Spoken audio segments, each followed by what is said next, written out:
The deeper dive and live before lock, presented by Osmo.com. I'm Alex Baker. I'm joined here by Adam Scherer, aka Ship My Money DFS. I think we can finally retire the Ship My Modem nickname. It seems like a while, but Adam, Yeah, how are you knock doing? on wood. Yeah, sorry if I jinx this show for all you guys watching, but should be a good one. Today's NBA slate actually it's kind of interesting because they have there really aren't like too many major injuries to speak of that are really throwing off the salaries. Do you think there are any must-have plays tonight? No, I did a crunch on DraftKings before the show, and my highest owned guy ended up being like around 60%. On FanDuel, I was getting a little bit higher on like guys like Luca because there is more value on FanDuel just because of their pricing. But yeah, it's a weird slate in that outside of Luca, there's not much to pay up for, and then outside of like the big injury news that we have right now as far as affecting value is Rudy Gay being out. So you don't have one of those, at least as of right now, one of those like really big pieces that is out like a Jamal Murray or like all of Denver really we had last night.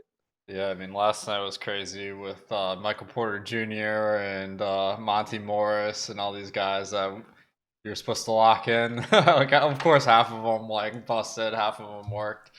But tonight, I think you can really spread out your ownership a lot.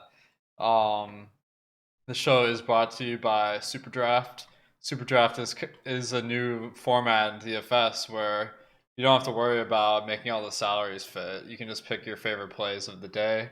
That's because you get a multiplication of their fantasy point output as your score. So the main strategy I have when I'm playing on SuperDraft, I want to focus on maybe guys with the higher multipliers because the variation in terms of raw points is pretty similar for most NBA players. They're basically like doubling the variance, or you're just multiplying by the multiplier. So, uh, Adam, what would be your kind of intuition there? Like, would you go for the higher multiplier guys, or maybe like the studs? It seems like it would be higher multiplier guys. Yeah, I think that that's kind of what I'm thinking too, and I think that with so many DFS sites out there, a lot of people probably aren't putting in the time to really figure out the format, and that's just an opportunity for all you guys watching to maybe play some easier competition. So make sure to check out SuperDraft promo code Osmo. So there is one game I think I would call it the game of the night. So why don't we just start off? It's the later game, Atlanta at San Antonio.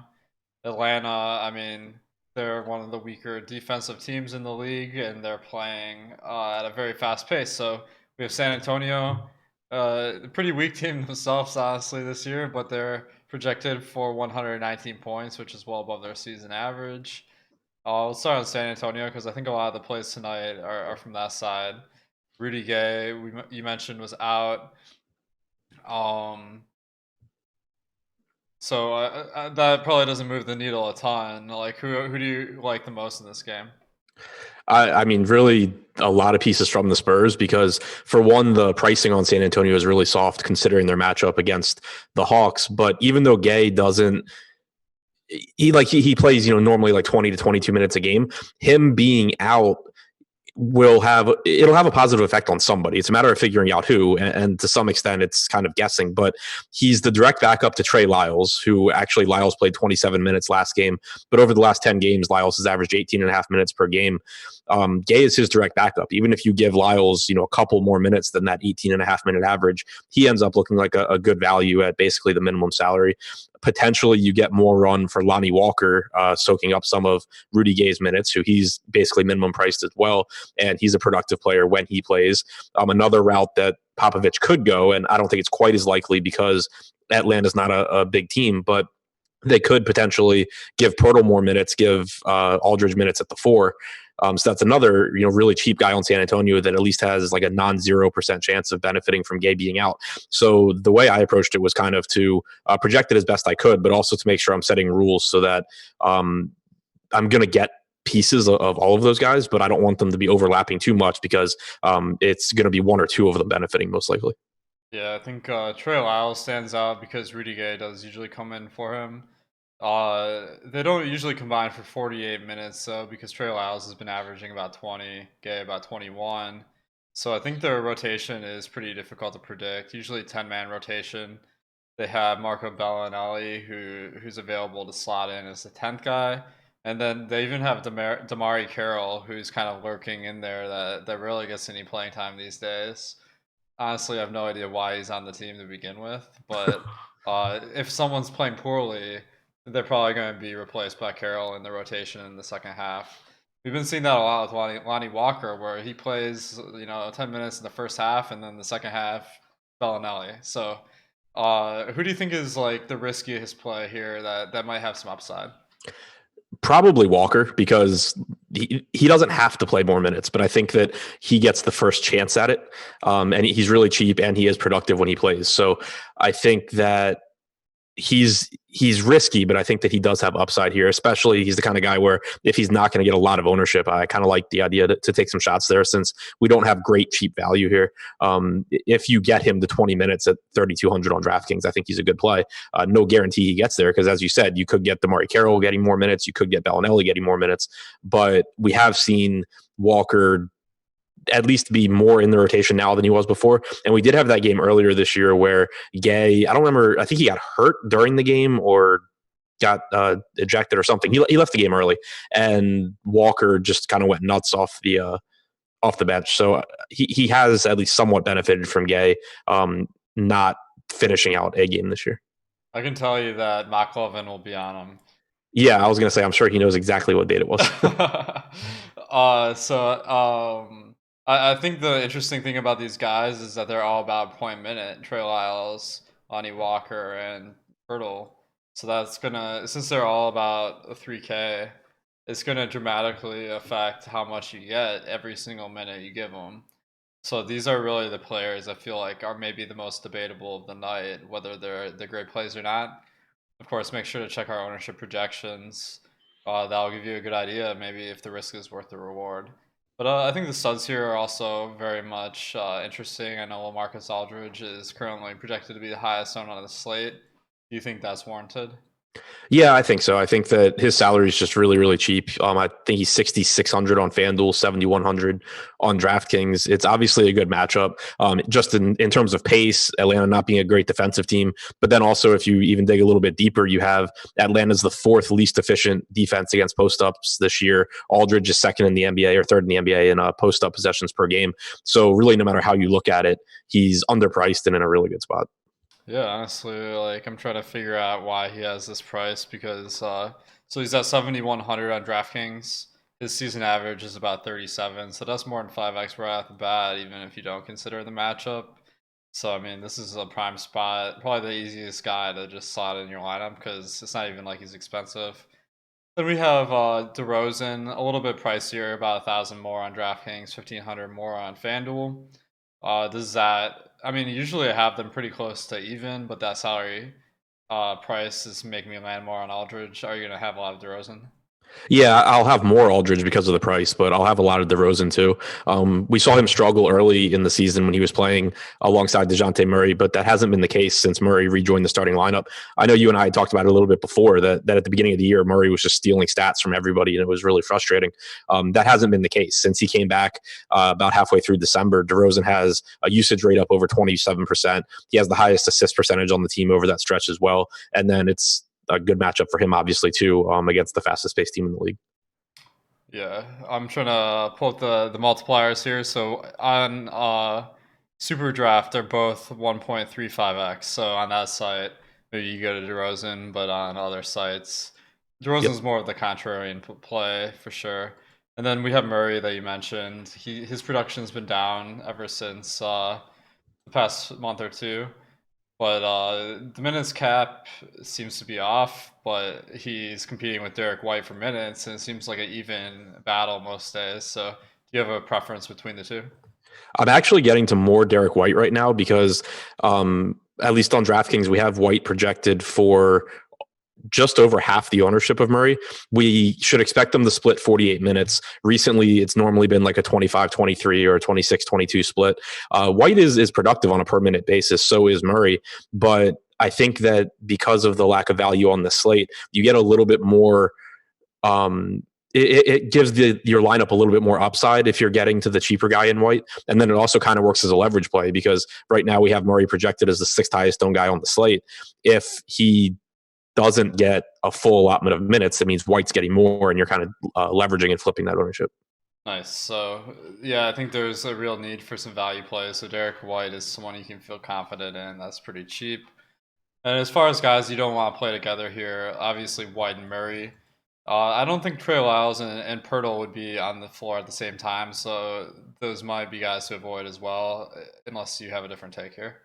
Yeah, so I definitely White and Murray, Forbes and Mills. I kind of struggled with what to do with the front court because they're all so cheap. Like on one hand, Aldridge and Pirtle normally don't share the floor together, but they're also so cheap that, and I think there's a chance they get a couple minutes alongside each other, that I'm not sure that I mind having them, especially on DraftKings. And then Lyles, I wouldn't want. I set no more than two of Lyles, Pirtle, and Walker because they are also cheap, and because I think that there's a decent chance that two of them get a little bit of extra run and do well, but I think it would be surprising if all three did. Nice. So if you're just optimizing straight points, then you're probably going to end up with all three, to be honest, because they're so cheap. But make sure to consider the strategy here.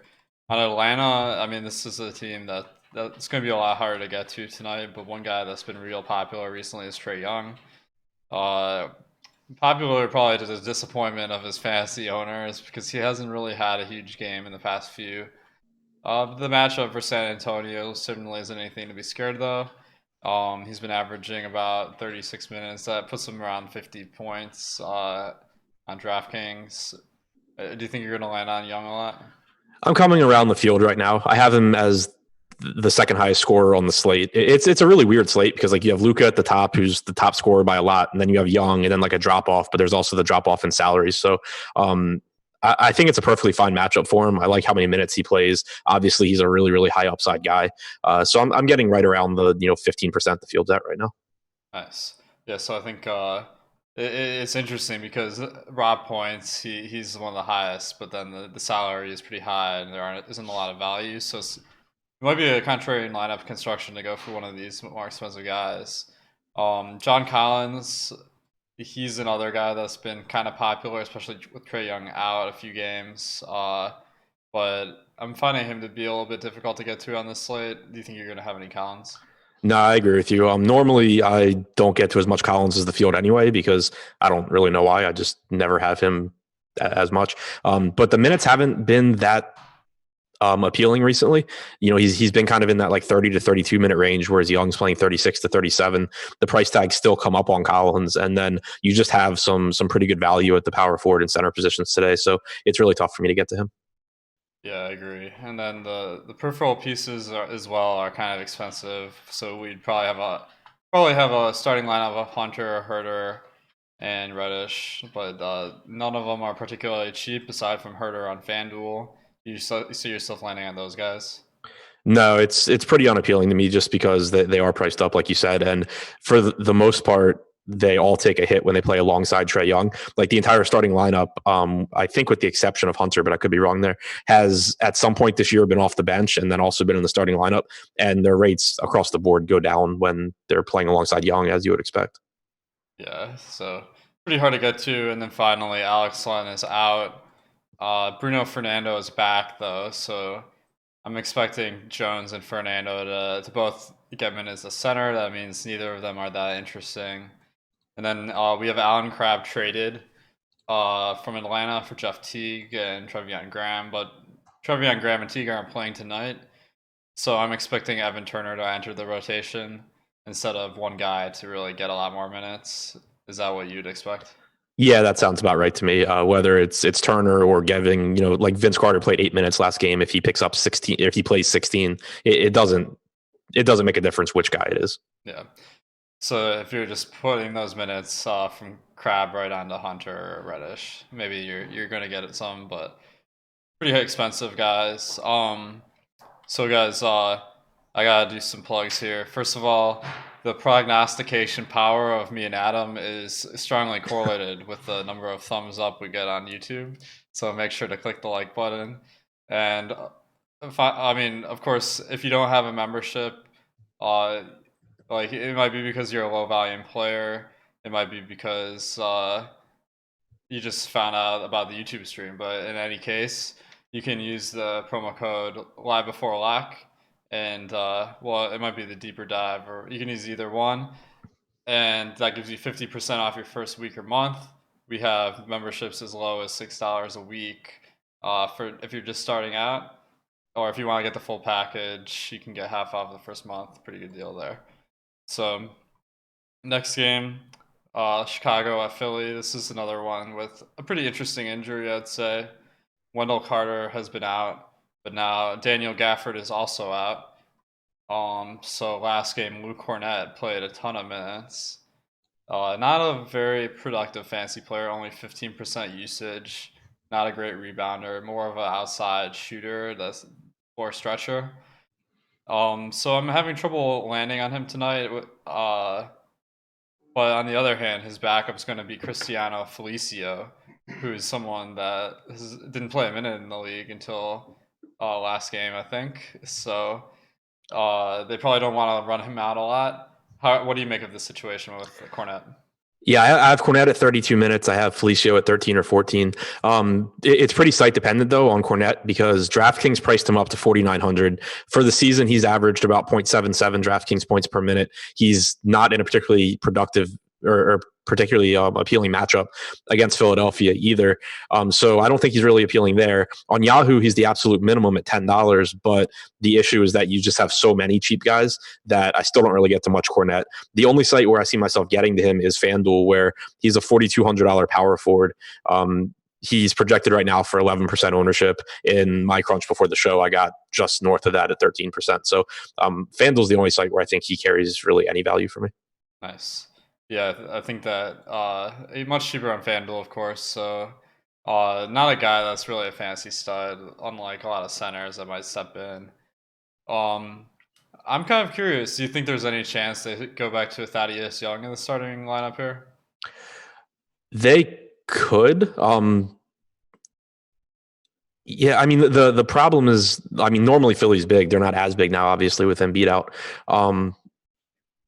Yeah, I mean they could. The reason that I really hesitate though is just that we've seen Boylan be so hesitant to play Markkanen at the 5. You know, even before Gafford's injury, when Carter got hurt, we thought that there was a good chance that it was going to be, a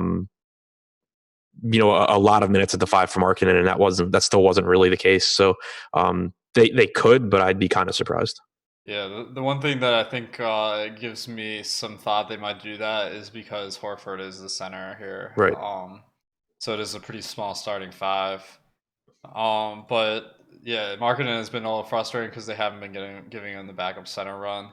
On the other hand, with Cornette playing from outside and Horford as well, taking a lot of threes, they're going to need someone to rebound the ball.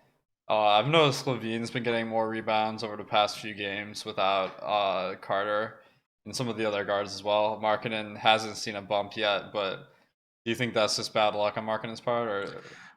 Probably. It is worth noting that, like, if you look at his numbers with all the centers off, or not, or with like Carter on or whatever, he gets a little bit of a bump for the season, but it's not quite as big as we would expect. So, probably a combination of bad luck and also just him not getting tons of rebounds. Yeah, so he's dirt cheap on FanDuel. So if you love Lauri Markkanen and you wanna just play him in DFS, you probably want him on FanDuel. All the guys are really cheaper on FanDuel, but that's probably true of every team. But I see that Satoransky is playable, Thaddeus Young's playable, Dunn's playable. Is there any one guy that's standing out here for you? I don't think so. I think that on FanDuel, Cornette's actually the guy that I have the most of right now. On DraftKings, the pricing isn't really appealing at all. Like, Levine's the only guy that I would say I have interest in, and even that is just kind of secondary because of some other guards that I like. So suppose that we get news 30 minutes before lock that Young is starting. Would you swap off Cornette? Yeah, because you would assume that Cornette's you would assume basically that Cornette's the backup center, that Felicio is not going to play. So I think that you would probably expect something like 24 minutes from Cornette or something in that ballpark. In which case, at 32 minutes, I'm only getting him as a play on one site and not even a great play at that. If I give him 24 minutes, he's going to disappear. Yeah, agreed.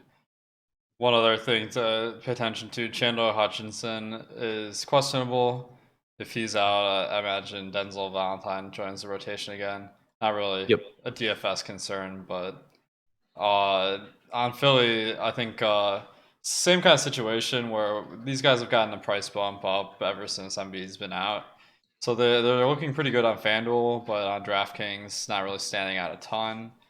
I mean, Embiid being out is a lot of usage, especially being replaced by Thibault in the starting lineup, because Embiid's usage is 30% on the year, Thibault is at 11. So you think Simmons, Richardson, Harris, and Horford all get more shots, more rebounds. Uh, is that your take? Like, would you be on any of these guys given their current prices? Love them on FanDuel, not so much on DraftKings. On FanDuel, basically getting like Harrison in every lineup pretty much at 6,600 or 6,700. He should play around 35 minutes. He has a 26% usage rate without Embiid on the floor this year. And he's averaged about 1.16 fantasy points per minute. On DraftKings, though, they jacked his price up. He's like, just for comparison, he's $1,100 more expensive than LaMarcus Aldridge, who we both really like. So it's really tough to get to him there. Kind of the same thing for Horford, where he's 7,100 on FanDuel, more expensive on DraftKings, makes it tough to get to him. Josh Richardson's more expensive on DraftKings. And then Simmons is someone that I really just don't get to all that often anyway. And he actually, I think, is appropriately priced on all the sites. He plays huge minutes, which is really nice. But without Embiid on the floor this year, he's still actually only averaged 1.08 DraftKings points per minute. So it's not like he gets a huge bump in really anything. He's not capable of shooting. So his usage can only go up so much. And again, and he's expensive. So he's even on FanDuel, he's my least favorite out of the starters for Philly. Yeah. We did just get news that Thibault is starting, in case you were wondering about that. Um, yeah, one thing I've noticed with these Sixers is they've been playing a lot of really tight games, so we've seen the minutes per game go up a ton. Simmons is at 39 per game over the last 5. I think part of that is just noise, because no matter what the spread is, you're going to see blowouts. So not quite as keen as some people might be. We did just get some big news here that I think will open up some stuff. Fred VanVleet is out here. Last game, Serge Ibaka started alongside Marcus Gasol. So let's just jump over to this game, Toronto at Washington, because Toronto isn't a great matchup. Wizards play at high pace. They're bad defensively. So Wizards, they start. Let's see. They've been starting Mahinmi at center and at power forward. I'm trying to. It was Bryant last game. It was Bonga the game before that. Okay, that's right. So most likely Brian, I would say, just because that's the most recent data point. Yeah. So do you think that would mean that Serge Ibaka is in line for another start here?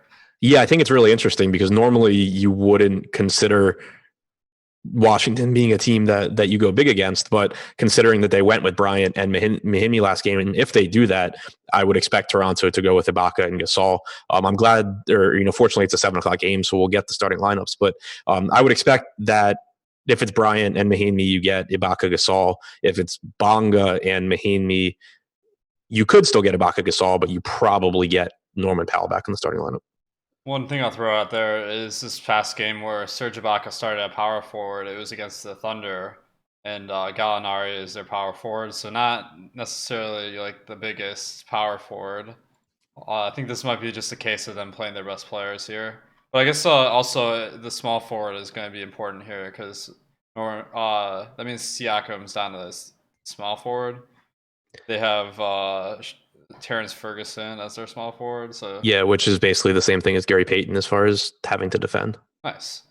So the net result is that all the starters, I think, are in play for Toronto. They love running out their starters for big minutes. We should know who is starting this game before lock, because it is a 7 p.m. game. So let's just assume that Ibaka is starting here. Who would be your favorite players? So if we assume that Ibaka and Gasol are starting, I really like the pricing on Gasol on DraftKings.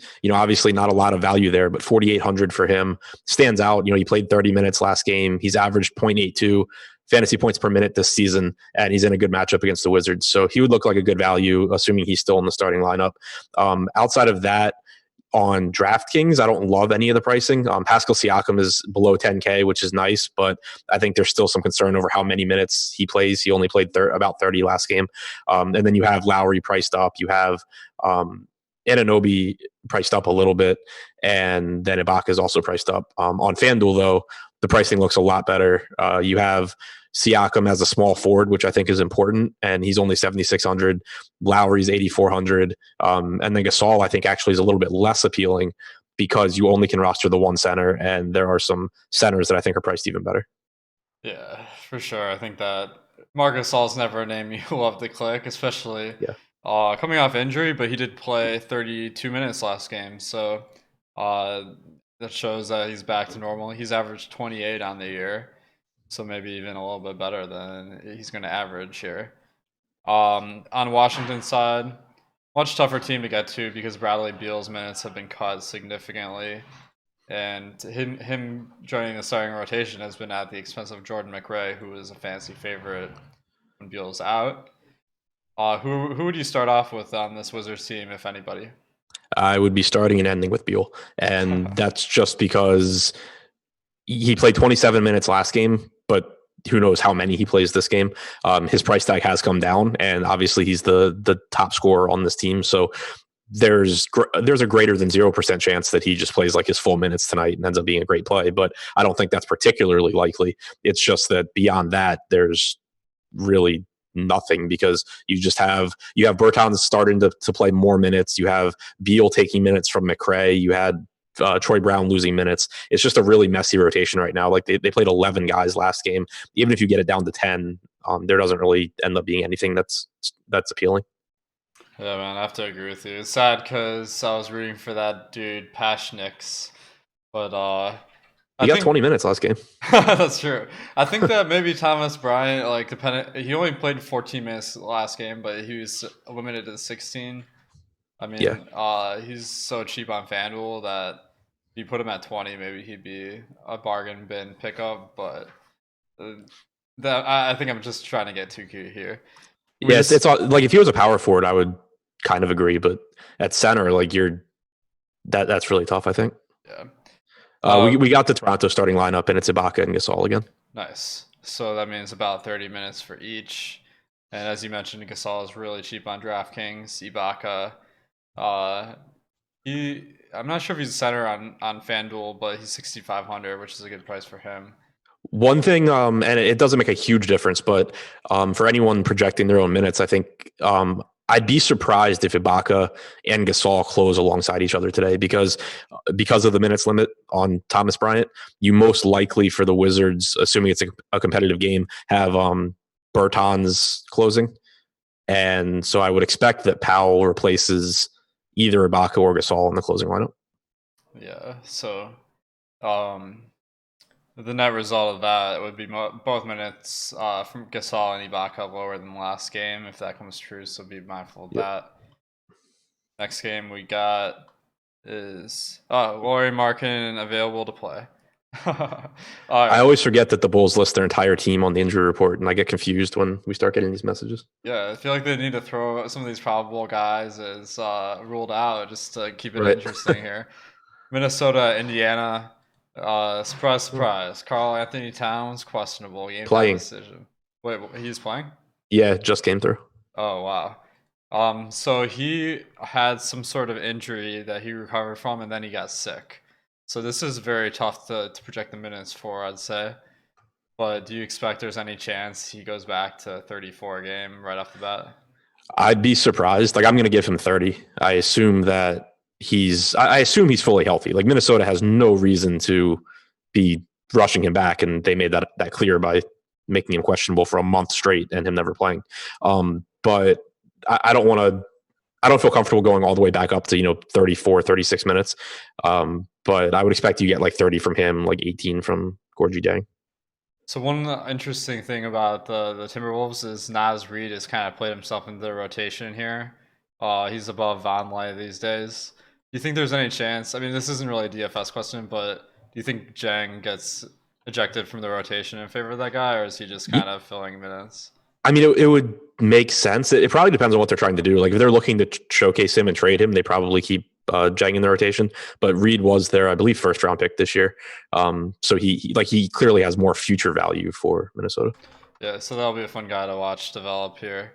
Um, so the most interesting player on this team is Shabazz Napier because Teague is off the team now. There are 2 point guards. They both start though, Culver and Napier. And then you probably have Jalen Nowell or Jordan McLaughlin come into the rotation. But all in all, if you project 30 minutes for Napier, he looks like a pretty good play. I think you're gonna have a lot tonight.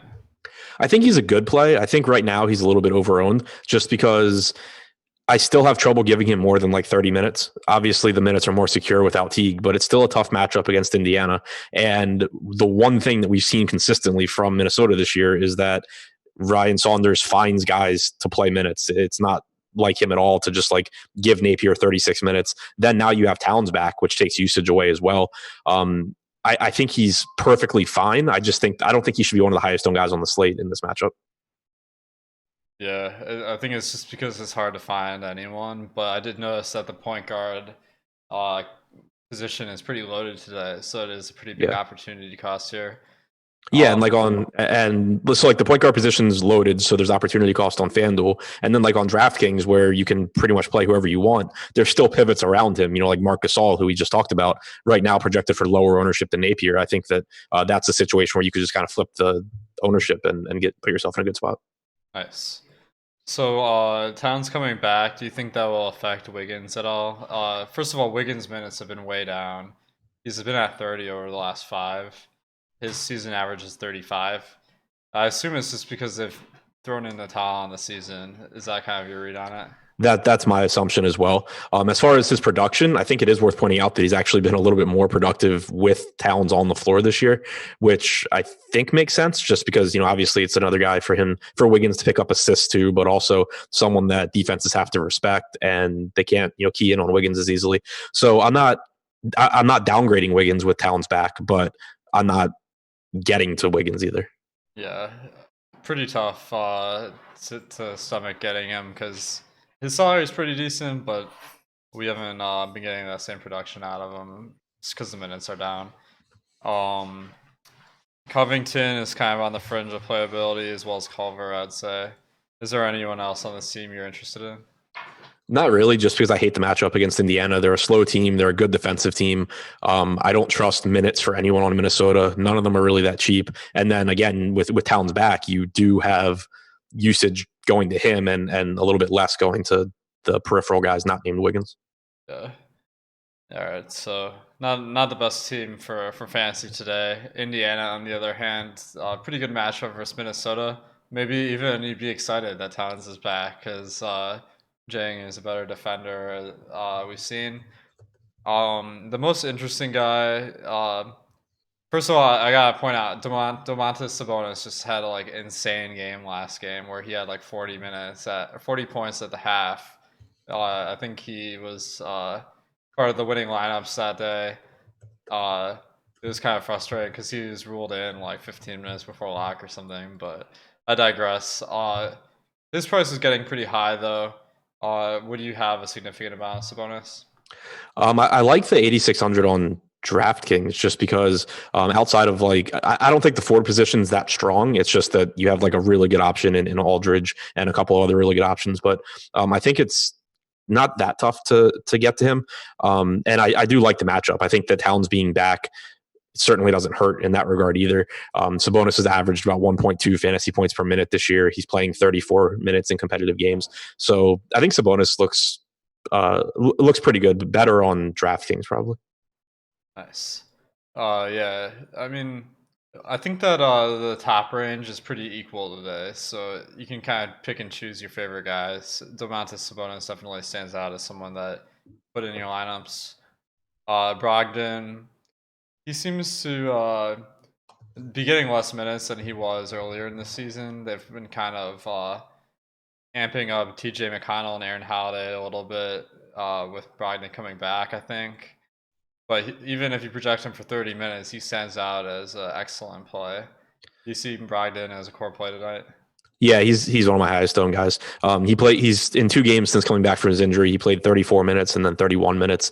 Like you said, even if you give him 30 or like 32 or something, he's just still underpriced. And if you account for Sabonis being on the floor, which isn't even the case for all of Brogdon's minutes, but he still would have like a 25% usage rate, still averages well over a fantasy point per minute. Minnesota is one of the fastest teams in the league, and they are much worse defensively with Towns. So Brogdon will be one of my highest owned guys.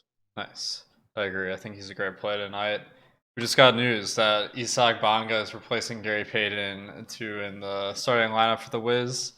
If you had Gary Payton too, you should definitely use the promo code Deeper Dive. That'll give you 50% off a membership, and you'll save a lot more money if you pay for the membership, so you can get off guys like Gary Payton too. That was a pretty good one, right? All right. Yeah. So one guy that's been kind of disappointing recently is Jeremy Lamb. His minutes have been way down, only 25 over the last 5, but his price has gone down too. What do you make of that situation? I think that he's risky because, you do have competent backups like Aaron Holiday behind him. But I think that he's a pretty interesting tournament target for me because, again, I like the matchup against Minnesota. I don't think they should be good defensively. They play fast. It's a cheap price tag on a guy who has about a 20% usage rate and at least has the potential to play 28, 29 minutes. His ownership isn't very high right now. And that's always important to me on guys like that. So on a slate where there is value lacking and someone like Lamb that does at least have some volatility, I actually am interested in him. Yeah, I think that it's hard to find those value guys, and he's going to start and put up some big minutes, so pretty interesting. And then finally, Miles Turner, he had some good games with Sabonis out, but with Sabonis back, probably not as interesting. I take it. Yeah, he's not as interesting to me. I would say that he's actually the least appealing out of the starters. Okay, cool. Or out of the starters. And then Warren, he's standing out as kind of an average play to me. Yeah, same here. He's kind of in the same mold as Jeremy Lamb, except for he's a little bit more expensive. All right, awesome. Next game I think is a little bit more exciting. We got Cleveland at Memphis, the two strongest teams in the league. Memphis actually has been pretty good this year. They're in the playoff hunt. They're in -9 favorite versus Cleveland at home, and they've been a tough team to really roster just because they don't really run their starters for a lot of minutes. But J Val is always a guy that has a lot of potential. And in this matchup where he's up against Tristan Thompson, a more conventional by the basket center, you'd think they'd lean more to Valanciunas than Clark potentially. Do you think? Yeah, I think so. And he's also kind of been trending up with his minutes. Over the last 3 games, you've gotten 30, 29, and 28. The salary has come down. Thompson, like you said, it's not Thompson. It's a good rebounding front court for Cleveland, so that kind of sucks for Valanciunas. But at the same time, you don't have any concerns about Tristan Thompson like pulling Valanciunas away from the basket and then going small or something like that. So I think that with the price that Valanciunas is at and the matchup against a more traditional center, I really like Valanciunas. He's one of my top center options. Nice. Yeah, I think that there's a lot of potential there. We'll see games where he plays 30 minutes or more, so that gives you a lot of upside. The rest of the guys, though, kind of high priced. Cleveland, not a very fast paced team. So I'm not really landing on anyone aside from maybe some shares of Jaren Jackson Jr., who fouls as much as anyone and therefore has a lot of variance. I forgot to mention Jay Crowder is questionable. If he's out, do you think you'd end up on any Melton?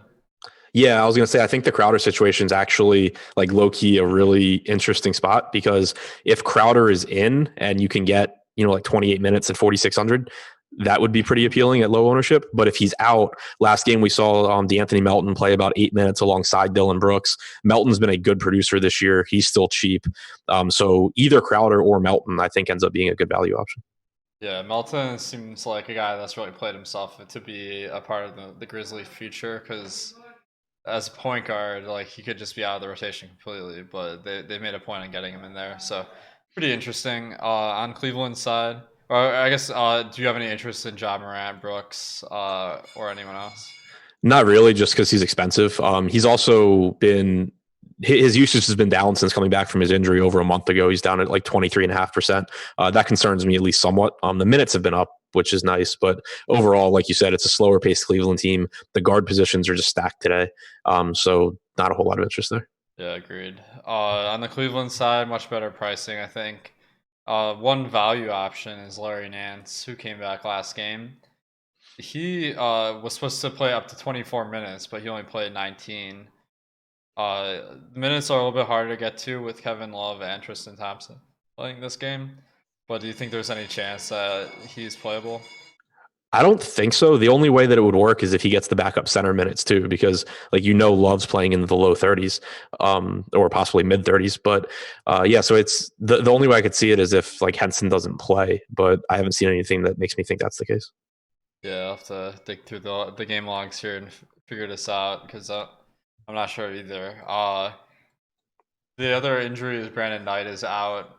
Dante Exum, though, the guy that might pick up some extra minutes, hasn't really had any usage in Cleveland. He's been at 9% over the last 5 games. Not very exciting. But the starters all seem to be pretty well priced on this team. Is there anyone standing out to you? Yeah, I think that Kevin Love stands out. His minutes have really been up lately, and it's a good matchup against Memphis. Similar to LaMarcus Aldridge, Love is one of the league leaders in post-up possessions per game. Memphis is the second least efficient defense defending that. And then you have Love, who's averaged about 1.13 DraftKings points per minute this year. He's just pretty cheap. I have him behind Aldridge, but they're two guys that I'll get to a lot of. And as far as Nance goes, I pulled up Popcorn Machine for the last game that Nance had played before his injury when Love was in, and Nance played a total of 19 minutes. Love played 31. Henson was the backup to Thompson, so you didn't get those backup center minutes for Nance. Yeah, you're right. I think that around 19, 20 minutes probably where to expect him. The interesting thing here is they seem to have an abundance of forwards. So then you have McKinney maybe backing up the small forward. Is that what you're expecting? Yeah, I'm expecting Henson to back up the center, Nance to back up Love, McKinney to back up Chetty, and then Dellavedova to pick up something like 8 to 10 minutes, and Exum to get the rest. So this is kind of interesting because if McKinney is backing up Osman, do you think there's any potential maybe he picks up some more minutes than normal? Potentially, but I would rather just take some shots at $4,700 Chetty. Okay. Yeah, that's what I was saying. Is Osman? Oh yeah. Better play than normal. Yeah, I think so. Okay. So moving on here. All right, guys. So we try our best, obviously, every day to give you the best plays, but we are limited severely by the amount of thumbs up we get in making these predictions. So make sure to hit the like button here, and also throw out some love to SuperDraft. They are a great alternative to the salary cap sites because everyone's so focused on picking the best play for the salary that their multiplier system may be a way you can get an advantage if you're really diving into that.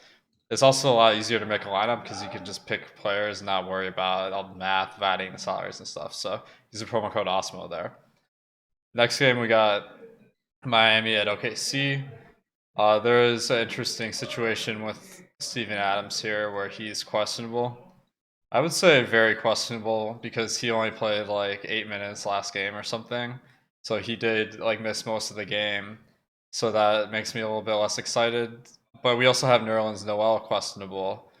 And then Mike Muscala, he's healthy, but of questionable talent.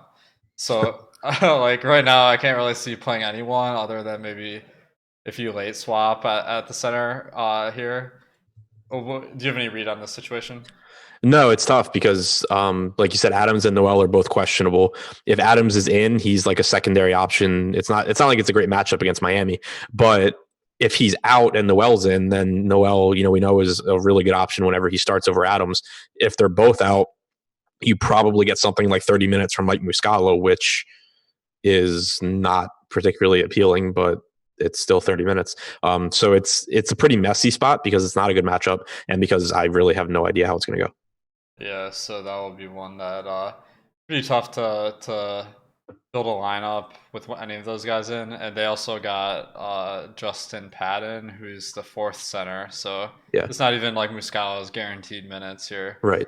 I think the one thing, if you're playing on late swap sites, Adams obviously is more expensive than Noel. So it would be pretty easy to build with Adams in.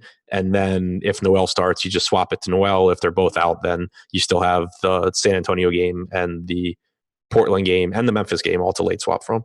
Nice. I found some success doing that because these guys who are questionable tend to be very low owned, even on late swap. Like last night, I had a lot of Fournier. He was only like 3%. Because he was questionable until about an hour before the Right. game. So there's some merit to that. And also looking at DraftKings, Tristan Thompson's $100 more than Steven Adams, so you wouldn't be able to like global swap, but in a lot of your lineups, you'd be able to just replace Adams with Thompson. Nice. So Shea Gilgeous-Alexander has been kind of the star of the show in Oklahoma recently, but he's seen a big price bump ever since his 2020 game where he had a triple double with 20 boards. Um, do you think that was kind of fluky? I think that was extremely fluky.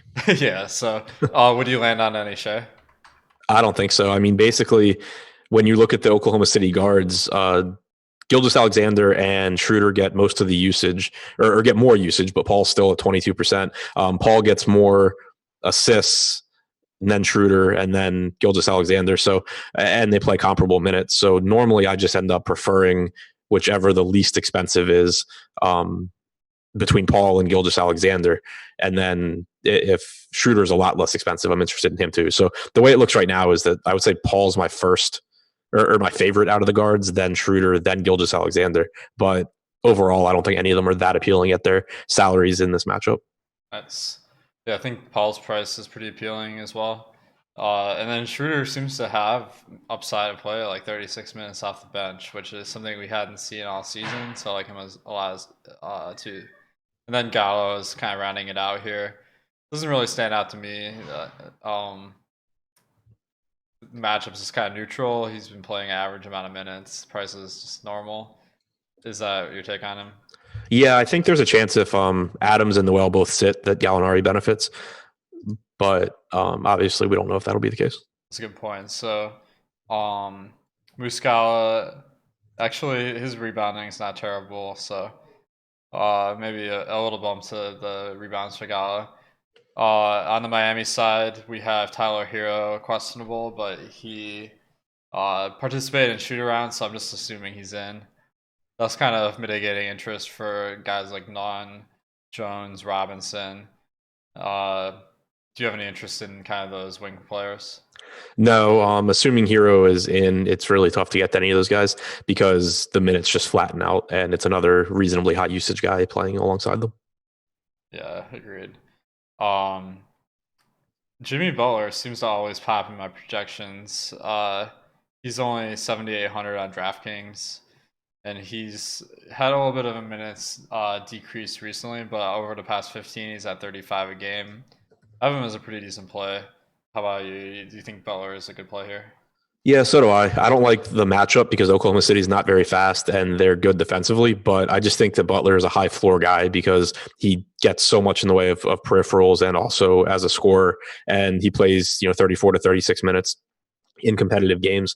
So he's the one guy from Miami that I'm most interested in. Nice. And then to round it out, Bam.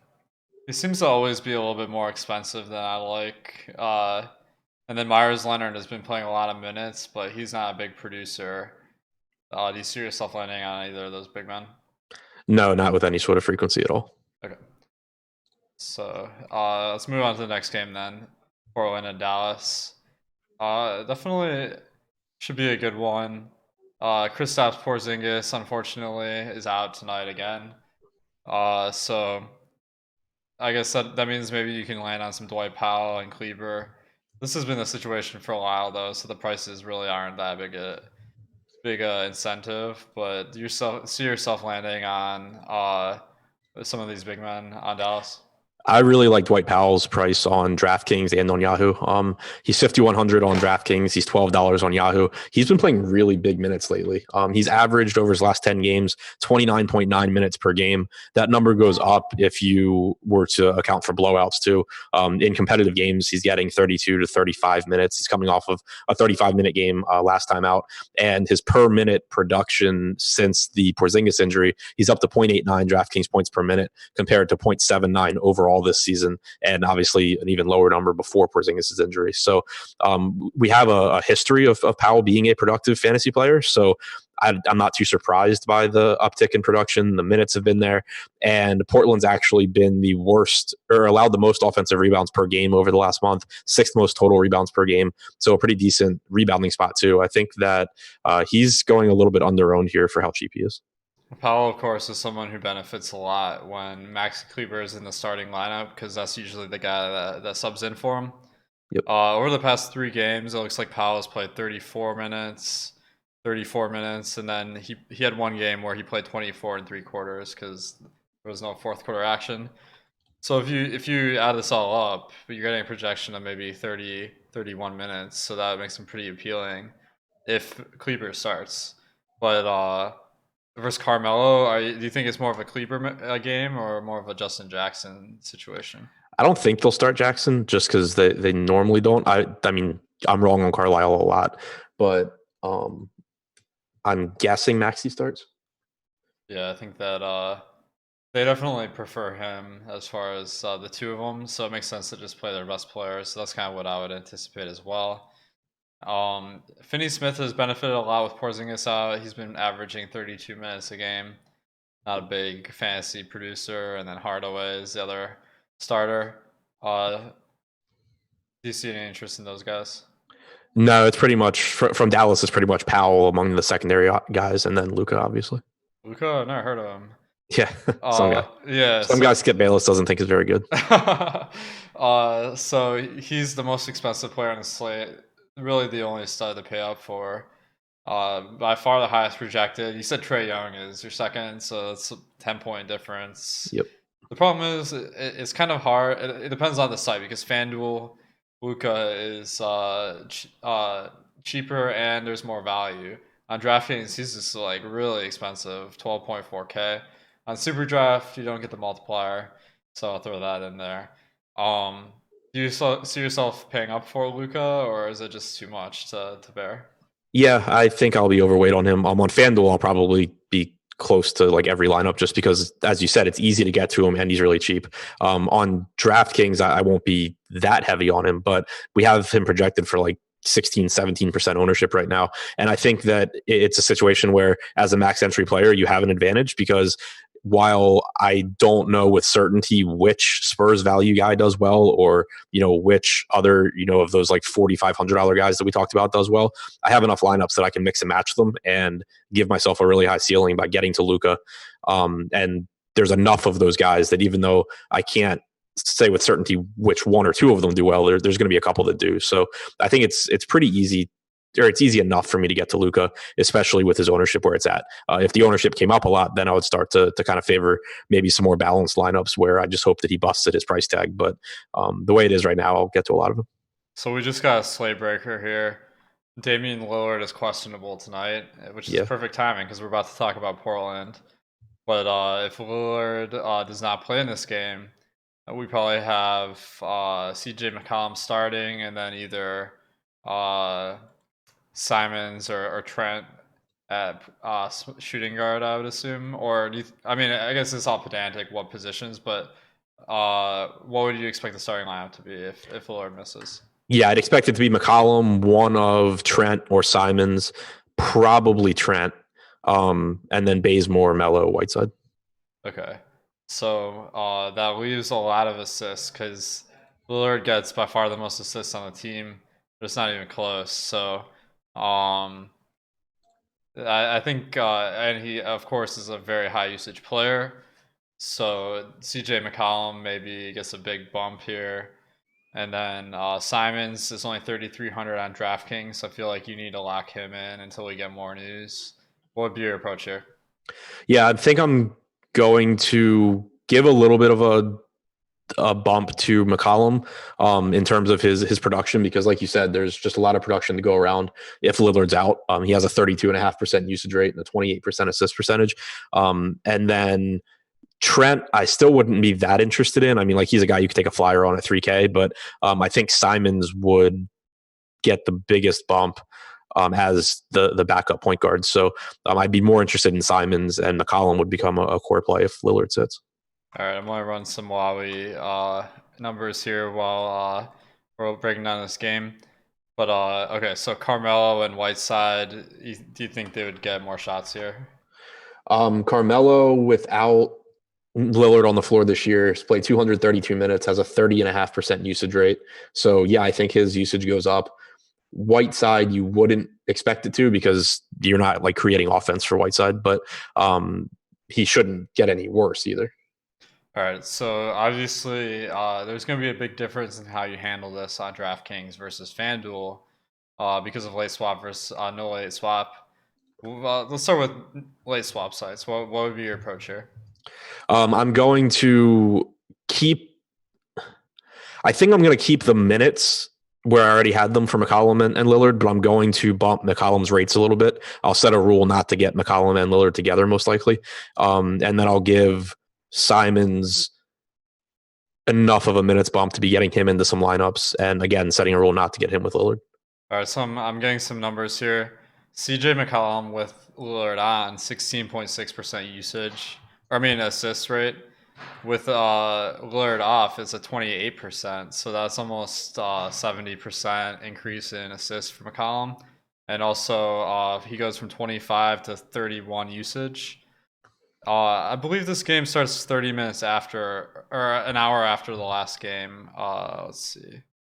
Yeah, so this is really going to be a tough one, because if you lock in Simons, you're going to be really hamstrung here on swapping.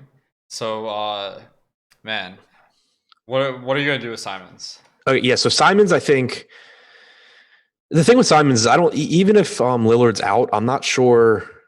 Like, Simons would be a good value, but I don't know that he's like a slate breaking value. And obviously, like you said, the risk of Lillard being in is really high because he's going to be not very useful at all. So I'm going to be more cautious with Simons. With McCollum, I think you can be a little bit more aggressive, because the worst case scenario is that Lillard's in and McCollum still can do really well. It's less likely, but you're not really in a bad spot by having McCollum, whereas Simons can really hurt. Yeah, I think I might try to have several guys from this game, just so I can, if I have McCollum, Simons, maybe I can swap to some other guys and take that dead spot of the lineup. Finally, on no late swap, what are you gonna do here?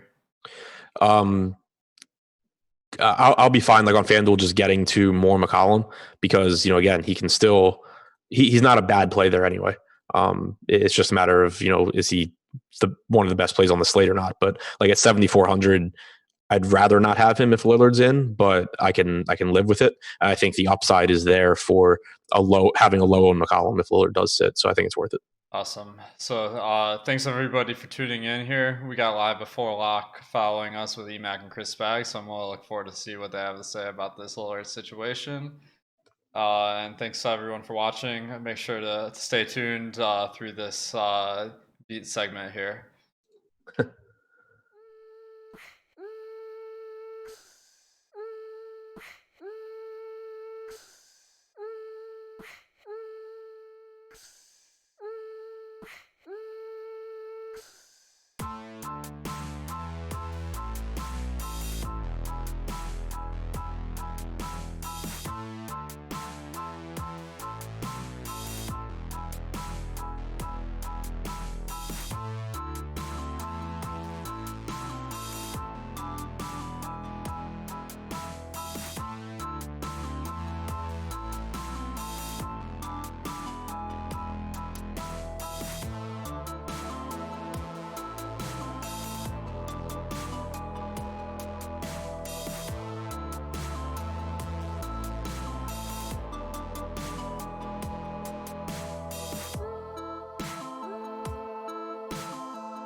All right, what's up, guys? We should be starting up now. Hello, everybody. Welcome to the awesemo.com Live Before Lock show. We're taking you through the day's 7-game slate, which is going to have some possibly late-breaking news with Damian Lillard getting downgraded to questionable as we go. We'll tell you guys if there are any updates throughout this hour. I'm Chris Spags, joined by a man filling in for the Chubster, Josh Engelman, a man you know better as your old pal, Emac. Welcome back, Emac. How you doing?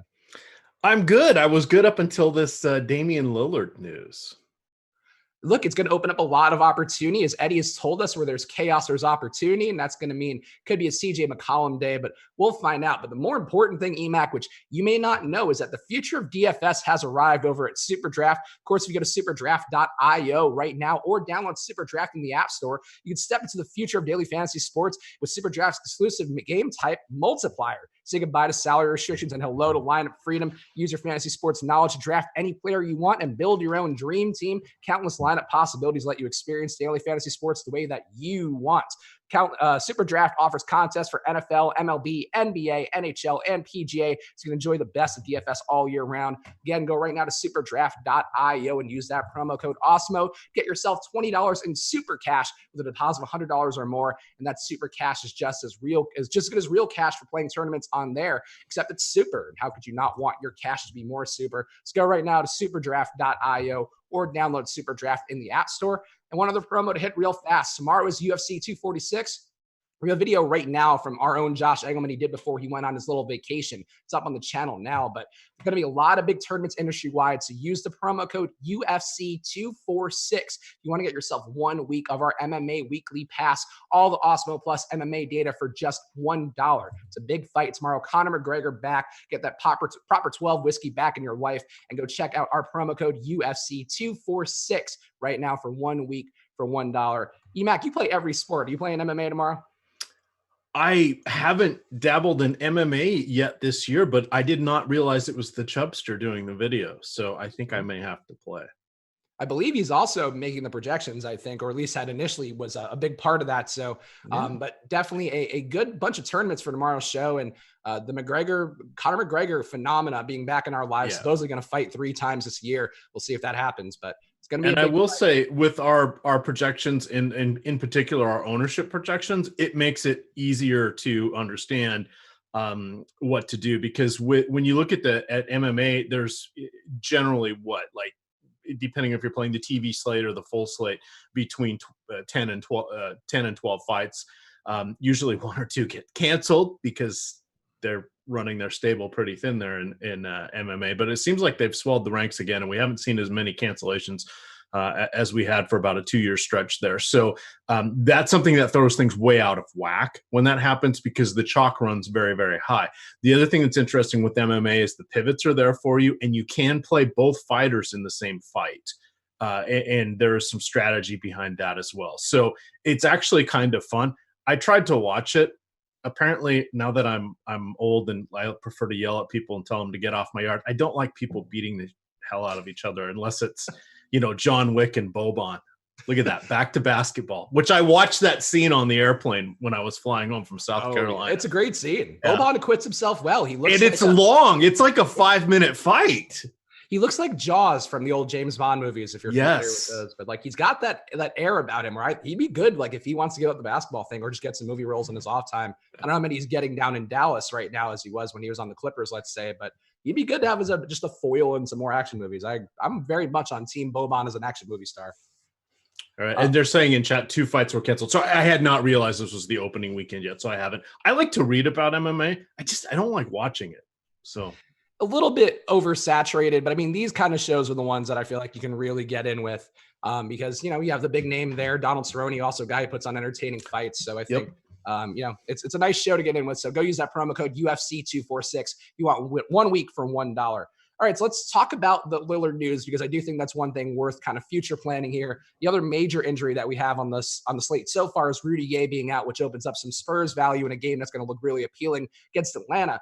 But with this McCollum potential being a situation where you would want a lot of McCollum if Lillard is out, he just becomes a different player. He basically becomes Damian Lillard at a much cheaper price.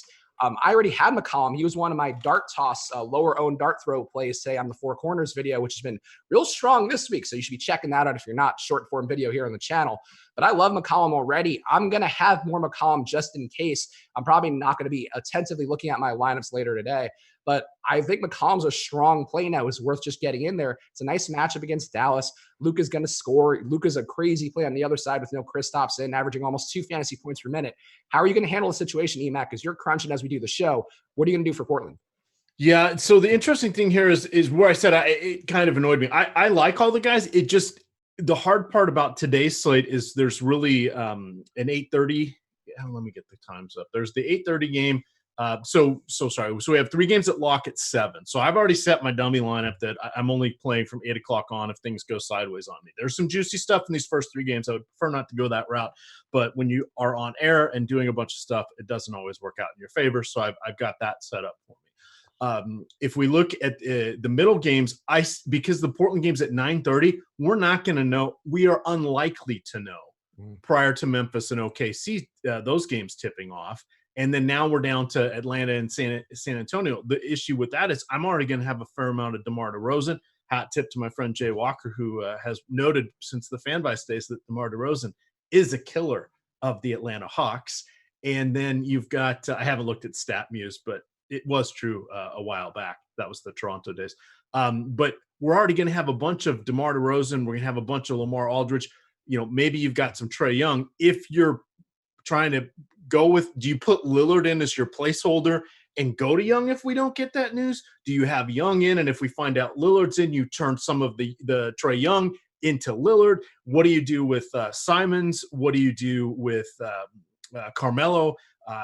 So how are we approaching this? That's the hard part, because the trickiness in all of this is I want Luka Doncic as well.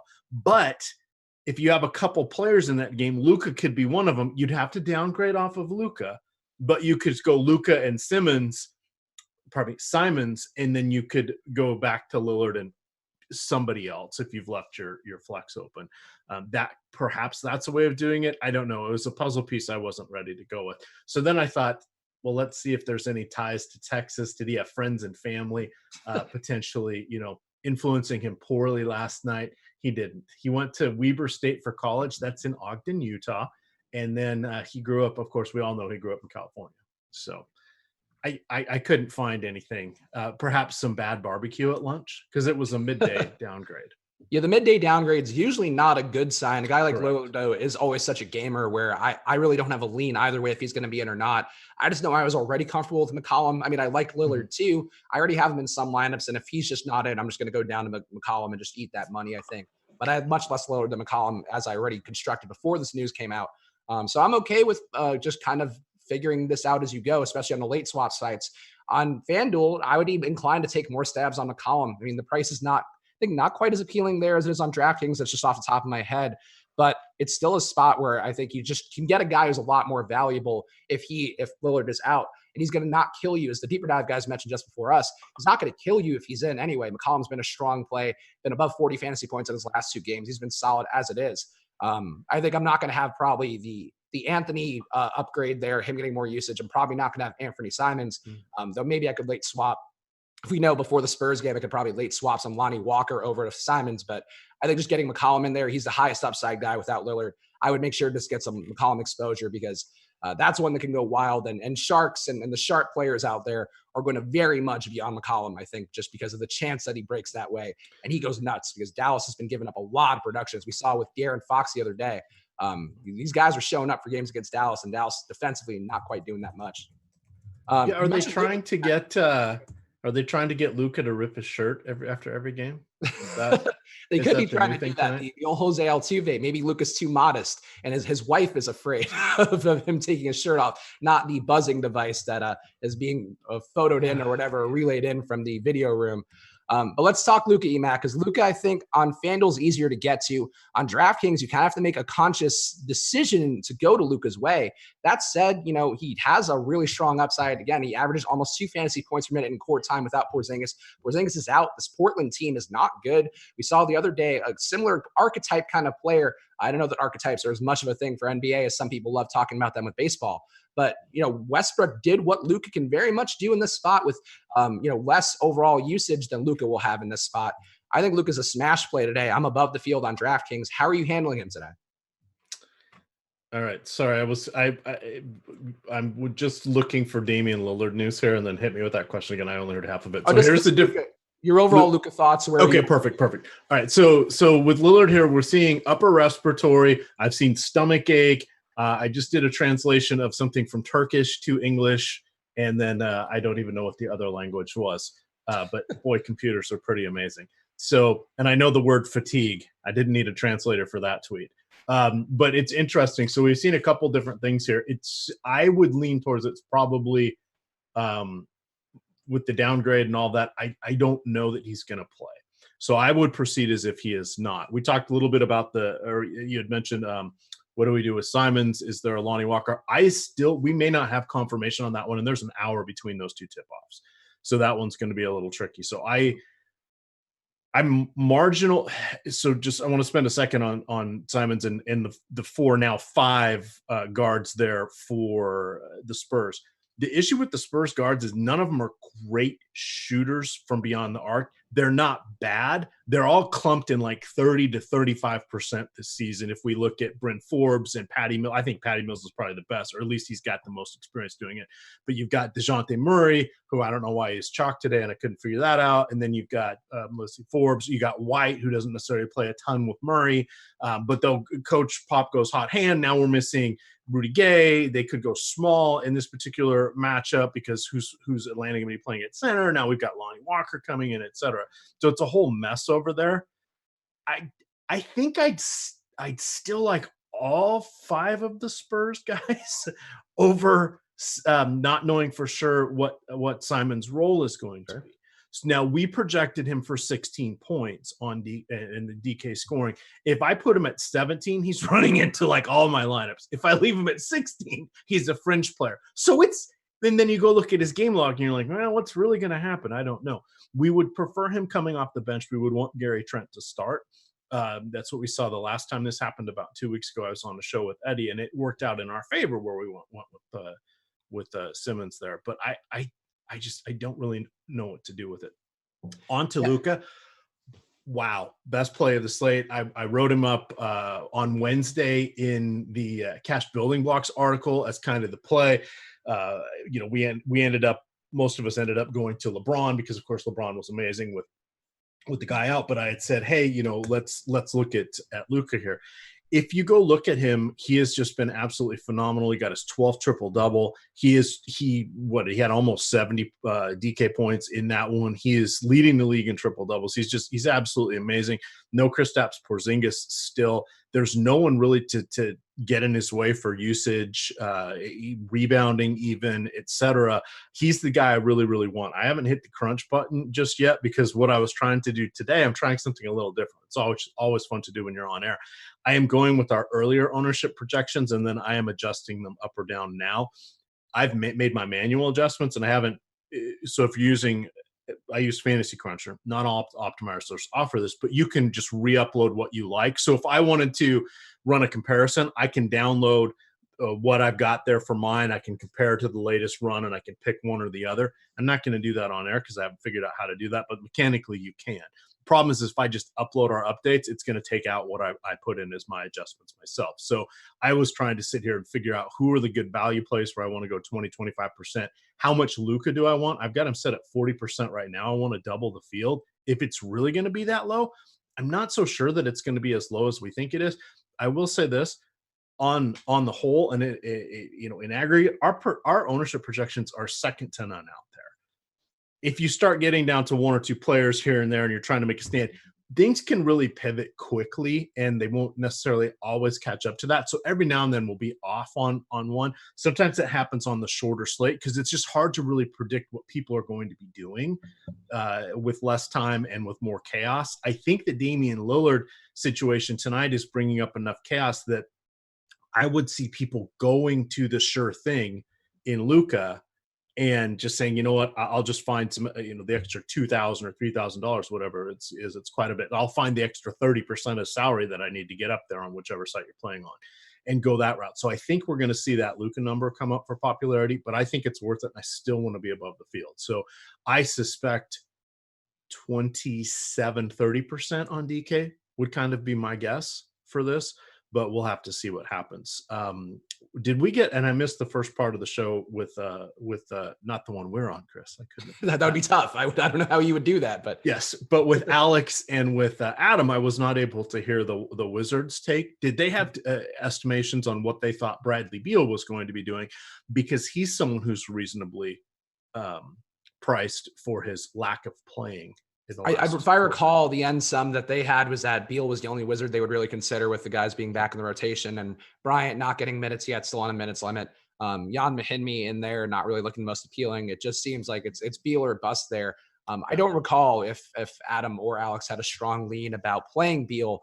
But, the upside is there. We saw 47% usage from him in that first game against Utah, another tough defense, just because the other Washington guys really couldn't get their shot in that game, which is kind of surprising given what we saw in New Orleans yesterday, where I guess Brandon Ingram, a very talented guy, but a lot of guys were getting their shot against Utah yesterday. But yeah, in that game, Beal just went nuts. It's playing 27 minutes now, it looks like, in the last 2 games since he's come back from that leg injury. I don't mind Beal. I have no exposure to him today. He just didn't pop up for me. But I really don't hate the idea there, because I do have a good amount of Toronto. I think they have some decent values there with Gasol. Pascal Siakam also projects well. Kyle Lowry I could see getting to with no Van Vliet in there still. OG Anunoby too, I have a really weird amount of today, I guess, because he just does a little bit of everything. He is starting for that team today. So I don't mind it, but it does. And he's starting for me as my Fred Van Elite fan club replacement for one Fred Van Vliet. Well, if it helps, I'm very much on him too. So we could both die with the OG Anunoby ship today. Always great when you get a guy with a rising price and low usage. Yeah. It's always going to work out well. But yeah, the matchup fits against Washington, so I don't hate Anunoby at all. A little scary there. I'm going to drop that link in chat just because we have a lot of fun with it here. So I'm going to put this in the YouTube chat. But this is the Fred Van Elite fan club. I am the only one that has to play Fred Van Vliet. If he is ruled out, then I have to play his direct backup. The last time they played, I got a little busy, so I ended up playing Norman Powell, but he ended up coming off the bench. Tonight we have the announced lineup, so I'll be playing OG Anunoby, whether I want to or not. I have played some. Davis has been in my lineups when Van Vliet's been out, etc. So, hopefully that other day, because he went nuts. No, it wasn't that day. That day I had McCaw, who wasn't horrible either. I actually cashed in the Fred Van Vliet contest. But the point of this one is to have fun. It's just $1, 100 people. You need to click on that Twitter link or my pinned tweet that I just put in chat there. You can join the Osmo DK League, and that's where I post these contests every time every time Toronto is playing on the main slate. I will put it in there. And then last year we ran it all the way through the playoffs as well. So it's a lot of fun. If you win that with an Osmo avatar, reach out to me on Twitter, or if you're already an Osmo member in Slack, and we'll get you 30 free days of full access premium. Does not include Fantasy Cruncher, but it's a fun little deal. Let's kind of close out Toronto here, because I do think there are a lot of guys who are going to pop up for people. Pascal Siakam's ownership has come down a bit throughout the day. I'm not entirely sure why, but he does project to me as a pretty strong value. I think Osmo's projection on him also pretty solid as well. And again, Marc Gasol is a guy at center I have a lot more that I'm comfortable with, but he played 32 minutes his return to the lineup last game. He'll be starting alongside Ibaka. The Washington center matchup is good. Certainly you can see Ibaka and Gasol pulling a bit away from each other, but Gasol's price, I feel like center's not the best spot in the world on DraftKings today. Where are you with the other Raptors? Are you getting Gasol? Are you getting Siakam? Are you getting Lowry? Who are you getting besides our beloved OG Anunoby? Yep. So I did. I'm only doing DK tonight. I did one lineup on Yahoo because it's the free roll cup. So I always do one lineup there on Fridays. Unfortunately, I stack the Wizards game every chance I get. So that worked out for me. I'm stacking the Wizards game. If I'm looking at the other guys, I just wanted to verify. So it is a back-to-back. It's game one of a back-to-back here for Toronto, and it's a 3 and 4. And trying to do some math. I was told there'd be no math. It's 4 and 6? Yeah, 4 and 6. So that's a lot of games coming up. I think Siakam is probably good for the low 30s right now for minutes. And I only say if this was an island game and they were not playing tomorrow, and it was not the beginning of a 3 and 4 and a 4 and 6 here, which, NBA teams don't have very many of 4 and 6s anymore. So this is like a busy part of their schedule here. They've got a mini road trip, 3 mini 2-game road trips sandwiched around home date, 2 games on the road, home date, 2 games on the road, home date, 2 games on the road. So just keep an eye on that.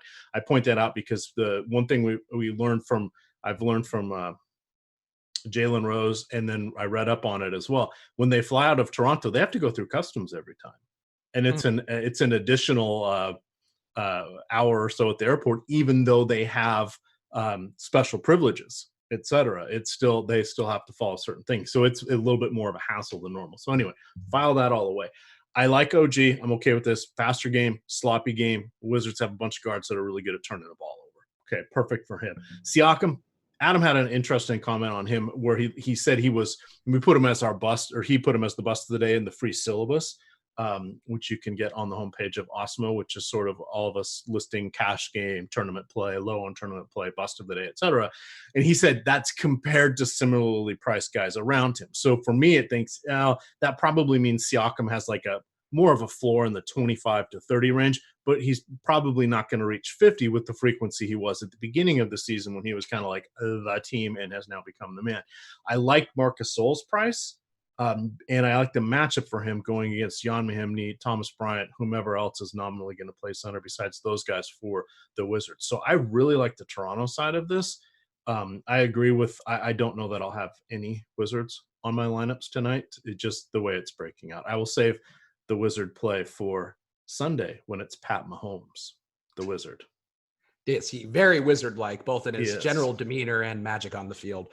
One thing to note here from Miguel Ra on our premium Slack, saying it's an upper respiratory infection for Dame, apparently the one that's been going through their locker room, which if I recall correctly, I think Whiteside played one game and just played poorly, then was out with it. So I don't know that actually, obviously different players, different situations. Whiteside, a larger man, so perhaps the germs spread less effectively throughout his body than it would for Lillard.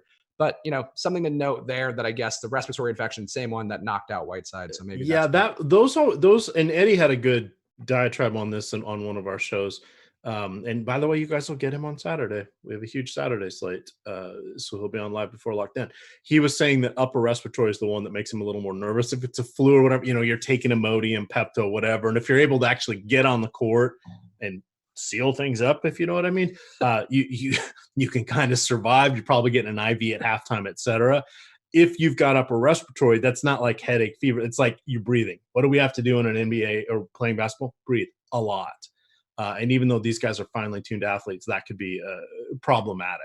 And it all just feels uncomfortable too. Just feels like you have something bristling in your lungs. Like it's not where you want to be for peak athletic competition, especially in this matchup going against Luka. I mean, not that Dame is some lockdown defender, but he's got to have to put in some work there. For whatever the situation is, just defending the Mavericks, all the movement they have. So a bit of a tough spot, but obviously something to watch. One other question about the Trailblazers in here, which somebody had asked, and I might have lost it. Oh, Bogey asked, isn't Melo the biggest beneficiary if Dame is out? I would say no, because McCollum gets a lot of the lead ball handler time, gets more. His assist rate, as Osmo pointed out on Deeper Dive before us, his assist rate goes up 70%, not 70% overall, but a 70% boost for him. So he's moving the ball around, just more opportunity to score as well. Melo certainly would get a boost because there's a lot of usage to go around, but I would say McCollum's the biggest beneficiary. But EMAC, do you feel differently? No, I exactly. And we've seen this a number of times over the last 5 seasons where, because these guys have played together literally forever, where one or the other misses a significant chunk of time, 3 or 4 games in a row because of sprained ankle, whatever it might be. But you know what's going to happen. McCollum is probably on DK. What is he tonight? Like 67 or 6,900, somewhere around there. Yeah. Oh, also we got big news now. Steven Adams. Before we get there, I think he's an $8,300 player without Lillard on the court. So that's the kind of discount or profit yield, arbitrage, whatever you want to call it, that you're going to get. Sorry, I didn't mean to cut you off, EMAC, but yeah, we just got big news. Steven Adams is officially out. So Mike Muscala. But Noel is also in. So tell you what, not a great price on Noel on DraftKings. He still has gigantic upside. But 5K is definitely not the smash lock him in value play. I'll definitely come off my Gasol lineups a little bit to get some exposure, but I guess EMAC, how do you feel here? Let me see if I can just put in a minutes projection for Noel to get a read. Well, I'm feeling my plan of not re-uploading my percentages is not going to work too well tonight. Perhaps not. Perhaps not. Right, so Adams we had for 16, so I have to split 16 minutes in our most recent run of minutes here, which you can get, by the way, with that awesemo.com membership. Use the promo code live before lock if you want half off your first week on our weekly packages on there at awesemo.com/join. I'd give 8 to Noel, 4 to Muscala, and then you said 16, and then yeah, so that would put Muscala at 20, Noel at 20, and then 4 minutes left. So I would give him to Noel. All right, so if we go Noel at 24, let me see what I get. And how? Sorry, I don't even know what Noel's injury is, so I need to. I mean, Noel's been out for a minute, right? Like he hasn't been. Yeah, he missed like 3 or 4 games. So I don't know if this is his first one back or not. I think it was an ankle. It was either ankle or groin. He's been out for 13 ankle. days, so almost 2 weeks. Yeah, so he was out for 2 weeks, moving around. This is courtesy of Roto World. This is from Coach Billy Donovan from yesterday. Noel spotted going around through some post-practice work on Thursday, moving around well. Coach Donovan would not comment on his status for Friday against the Heat. We got our update that they were waiting on. It was interesting. Muscala would be the backup to Adams, who wasn't on the injury report at that time. Of course, Adams appeared on the injury report with the bruised knee, so obviously he's out. 24, I think I'm comfortable with on Noel. We know that at least going into Noel's injury, that he and Adams had still not shared the court this year. Adams, obviously the lead in this, but the minutes were a lot closer until more recently than we had seen. And most of that, Adams' recent increase in minutes had been a result of Noel not playing. Adams was creeping closer to, I'm just going off the top of my head, I'm not looking at his box scores, but I think he was getting closer to 30 in the last few games, including on a back-to-back. And then there was an overtime game in there and some other stuff. But that doesn't mean that's all going to pivot back to Noel. So I would feel a little more comfortable with like 24 for Noel. I'm okay with giving Muscala 20. I don't know how productive those are going to be because the guards take most of the shots in this offense. And a tough matchup against Miami too. Yeah, and it's not. Yeah, I mean, great. So he's got to deal with Bam Adebayo and or others. So Noel, I don't think is where I'm trying to get with this. He's not the slam dunk at around 5,000 on DK that he would be. Let me see. Actually, I think Awesemo just got an update in for this as well. Let me just make sure. But yeah, I would have him projected to be a pretty decent value at center. He'd be definitely right in the mix for me with Gasol. So for me, I'll have Noel right there with Gasol in terms of ownership and in terms of their projection. Let's just see what the boss man has for him. Yeah, what the hell? We've got 29 minutes. I might as well just break my rules here. And he's got Noel for being a 4.6x value, and he's got Noel playing 20 minutes flat. And Muscala getting 24. So he has it the other way that we had it. But it depends because he's also producing and listening to us. So did we sway him, or did he say, now that I know what the fish are doing, I'm going the other way? Yeah, I'm sure Alex is definitely swayed by me and you. Just do the exact opposite of whatever he said. I mean, that would still make Noel a better projected play than Muscala, but it definitely doesn't make Noel a slam dunk in terms of his salary. Is he cheaper on FanDuel? Let me just see that. He is not. He is cheaper on FanDuel, and he's a power forward. He's power forward there, yeah. Yeah, so I could see going there a little bit more than DraftKings. I'll definitely have Noel on DraftKings. The upside is still big. He's a great per minute player, over 1.1 fantasy points per minute this year. But it's not a smash play. It's not one that I think you would do. Like Reddy would be like, windmill slam that in. I don't think that's this spot. If you were 3K or 3,500, then it would be. But at 5K on DraftKings, not quite there. Not quite there. Let's see.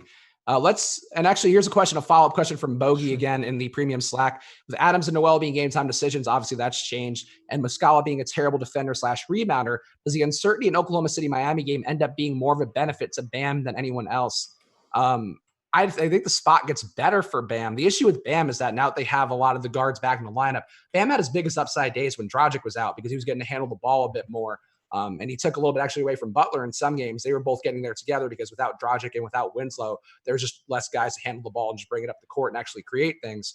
But I would say for me, I don't mind Bam, just the price still not crazy. And I just don't think he has the gigantic upside when Miami is fully stocked. But Emac, do you get any more appeal for Bam out of the spot?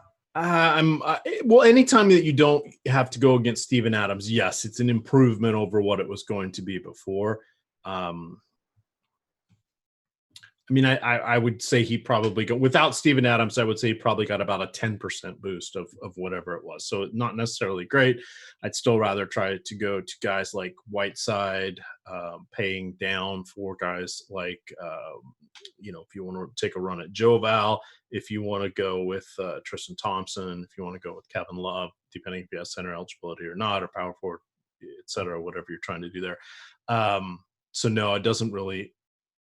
I just think that now, granted, now this is all taken into account for projections that we run, and this is the thing you want to remember is projections are median outcomes of things. So then you can allow your biases to say, all right, where do I think, now that I know this is the median projection of taking into account Vegas and pace and both teams' pace and how many games and recency and all that stuff, minutes, et cetera, do I think it's more likely that they'll do better or worse than this median point? That's what you need to do when you're adjusting what you think is going to happen for projections. So how we do that is, how do I get more of a player?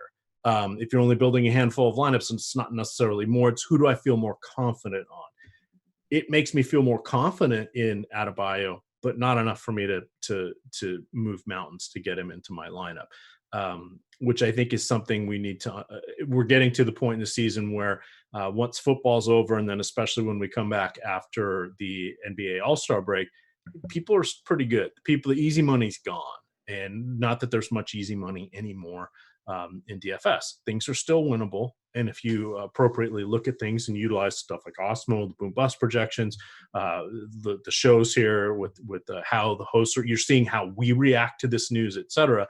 I think that's very, very important with this. So it's kind of hard. It's kind of hard because you just watch. I just threw what I was going to do all out the window. And it's like, oh, son of a gun, what am I going to do now? Well, fortunately, I have a relatively decent process / strategy of what I do. So I'm going to be able to get regroup, get the lineups in, not necessarily that I want per se because I'm on air, but I will have the builds and at least the player portfolio percentages that I want. I won't get to go start doing the game stacks or if this person then do this because I wasn't set up for that tonight. And I should have known this is the NBA where stuff happens. But this is what you want to look at. And then the last thing I want to finish here is, because we don't always get a chance to tell this particular crowd that this is why we do the DFS strategy show. I saw people in chat every day. Why are you guys talking about this? Everything's going to change the night before. Yes, everything's going to change right before lock. That's what always happens. But what we're doing is we're giving you reps. With that particular set of information, how are you approaching things? Those scenarios are going to come up all the time. Maybe not with the same teams, the same slate build, et cetera, but you're going to say, this is how they were approaching that. I get that now. So when crazy stuff happens, like it has been literally from day 3 of the NBA this season, you're not at a loss. You're not like, I need them to update the projections. I can't run anything without the project. You can, because we're showing you how dramatically is it going to swing the needle. I usually say personally from about the last 20 minutes in, I'm really not changing the projections because at this point I'm trying to shape what percentage of players I'm getting on my lineups, et cetera. The only time I'll really add our projections back in again for points is if we get news. All right, Simmons is going to, this is pretend news. Simmons is going to start. Okay, I want to see what we move him. We're at 16 now. Does he go to 18? Does he go to 22? Where does he go? Because at his low price, that's really going to dramatically change things. So I don't know. So I'm just trying to explain that one, this whole exercise that we do here at Osmo is to teach you guys how to do stuff. We can tell you who to play, but that's not always right because we don't know what the other 7 guys in your lineup are going to be. We don't know your personal risk tolerance, et cetera. So what you're getting here is a view of how are we handling it, and that's why we try to talk out loud as we're doing it. Because I found these shows, I watch as many of them as I can. It teaches me a lot, and I see how other people react. So instead of, I used to be I need the projections and I need them now, or I'm never going to get my lineups in. I don't need to do that anymore. I now hear the news, and I say, what does this do for these handful of people? Because it doesn't impact your entire players. It's only really going to affect 2 or 3. And we did get an ownership update. Thanks to our guy, Makad, for pointing that out. And again, if you want that for yourself right now, you still have 20 minutes. Go to osmo.com/join and use that promo code live before lock for half off your first week. And Noel does become a much chalkier play on FanDuel. We have him projected for just under 25% ownership. On DraftKings, not so much, just a 5% ownership projected for him there, which actually I think is kind of interesting. I mean, I'm going to be a little bit above that just because I had enough Gasol there where I can do that pivot while doing the show. But I think it's just not the same play on the sites. Yahoo as well, the ownership not taking a big jump, but at $12 on Yahoo, I would think Noel is a more valuable play. Just a guy who I would think matchup wise, you would want him out there instead of Muscala. If you can get him out there, if you can keep him out there and have him play enough minutes. And it is worth noting too, the last time he started for Adams, he did play 30 minutes. I don't think he's going to get quite there, but just something that I just noticed while going through the box scores. Got a question from Jimmy in the premium Slack. With Ibaka and Gasol starting, is it okay to allow them together on FanDuel, or is it a bad idea? I don't think it's a bad idea because of the pace for Washington, but they're probably unlikely to both close together. Adam pointed this out in the deeper dive, but because of the size for Washington, it's been a lot of Thomas Bryant starting at the 4 with Mahinmi at the 5. You want that size in the beginning. It's unlikely that Bryant can close because he's playing so few minutes.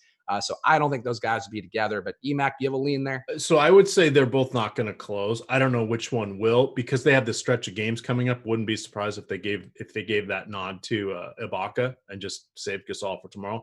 I didn't look at the projections, but I'm sure what are they? Toronto's probably favored by, I don't know, 8, 10, whatever it is, because this one's in Toronto. Let me look real quick. So what I wanted to talk about with that, so they're 10.5. So I don't know how close this game's going to be. If this game was in Washington, there may be the opportunity for these guys to close together. Are they really? If they're up by 17 and they got a game tomorrow, are either one of them going to be on the court? I don't know. I think we see Chris Boucher, and I don't know, somebody else. But, is Siakam going to play a boatload of minutes? May not have to. It's NBA. Anything can happen. Game to stay close. How they could win. We watched Cleveland win in Denver and then die the next 2 games. It's just weird stuff happens night to night. But I would say that I'm okay with playing them together. I think they can both get there through 3 quarters because the Wizards are, last I looked, they were the worst rebounding team. But let's say they're at least bottom 3 rebounding team. What do we need those guys to get there? We need them to get double-digit rebounds. Can they do this in this one? Yes, they absolutely can, and they both can get there before we get into fourth quarter situations. It's just my take on it. So. Also, a question from Keegster in the premium Slack. We're not going to do a bunch of either ors, but I feel like this one is relevant. He's asking Nerlens Noel or Kleber on DK. I would be inclined for Noel. I like him whenever you get that start or the potential for him to start. We actually don't know if he's going to start, but the chance to see decent minutes, I think, is pretty much there for them. It's not a bad matchup for Kleber. It just feels a little bit more Dwight Powell-y to me because of Whiteside in the middle. So I would go Noel, and I think actually, I believe Osmo, I think the projections also favor Noel. Let me just double check that. All right. While you're doing that, we got another question about DeJounte Murray. So here's what I wrote about DeJounte Murray. We got to talk Spurs because a lot of Spurs. Yeah, I sort of hit on it before, but here, let me walk you guys through what I was looking at here. And again, this is the Cash Game Buildings Blocks article. And I mentioned this one, and this is always one that's, if you didn't read it the day of, you can read it the next day. And just kind of, I try to put in at least 2 players that we get takeaways from that will serve us well for other slates. This one was DeJounte Murray. This morning, he was just on top 3 guy in every site, every projection system, every for both points per dollar and for popularity. And I just, for life of me, couldn't figure out why. So I said, I'm just going to read this real quick. So I said, in poking around various projection sites, I'm still not certain why DeJounte Murray is lining up to be one of the 5 most rostered players across the board. He does not have a minutes limit. However, in the 13 games that he has played, he missed 1. In the 13 games he has played since he last topped 30 minutes, he's averaging only 26 per game. Nothing has changed in this to give him more. So I said, well, it's got to be his rates, right? Because he's going against Atlanta. Is that going to be better? So I said, during this stretch, let me give you his averages. 10 points, 5 rebounds, 4 assists. Does that feel like somebody you want to put in the 30-year lineups? No, that does not feel like somebody I want to put in the 30 of my lineups at his current price, and 1.7 combined blocks and steals.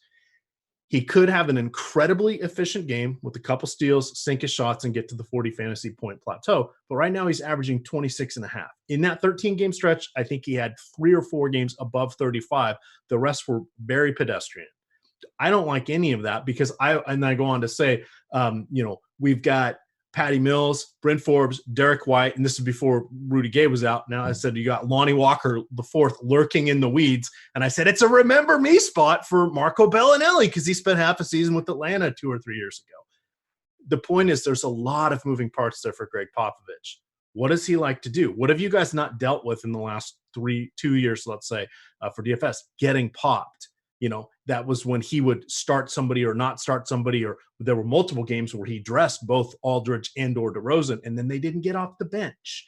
So this has always been a wild card. He hasn't done that as much lately. New rules, yada, yada, all that. But now he's got 5 guards he can play around with for 2 spots. That doesn't bode well for us. So that's where I'm saying, could DeJounte Murray get 40 points? Yes, absolutely. Not going to kill us if he does. Yeah, the rebounding has been down for him. The usage overall has been down for him. And this is also part of why I really like DeMar DeRozan today, and we could kind of segue over to that. I also want to have D's on a Friday, Chris. Come on. It's a dream scenario. So DeMar DeRozan, to me, he's going to be a chalky play on DraftKings in particular. But so in 2020, 1.4 fantasy points per minute. It's not the largest sample size, but it's big enough where I think it's noteworthy. And this was a thing that I had heard on a podcast, and I noticed it in some of the games. I was like, that's actually kind of interesting.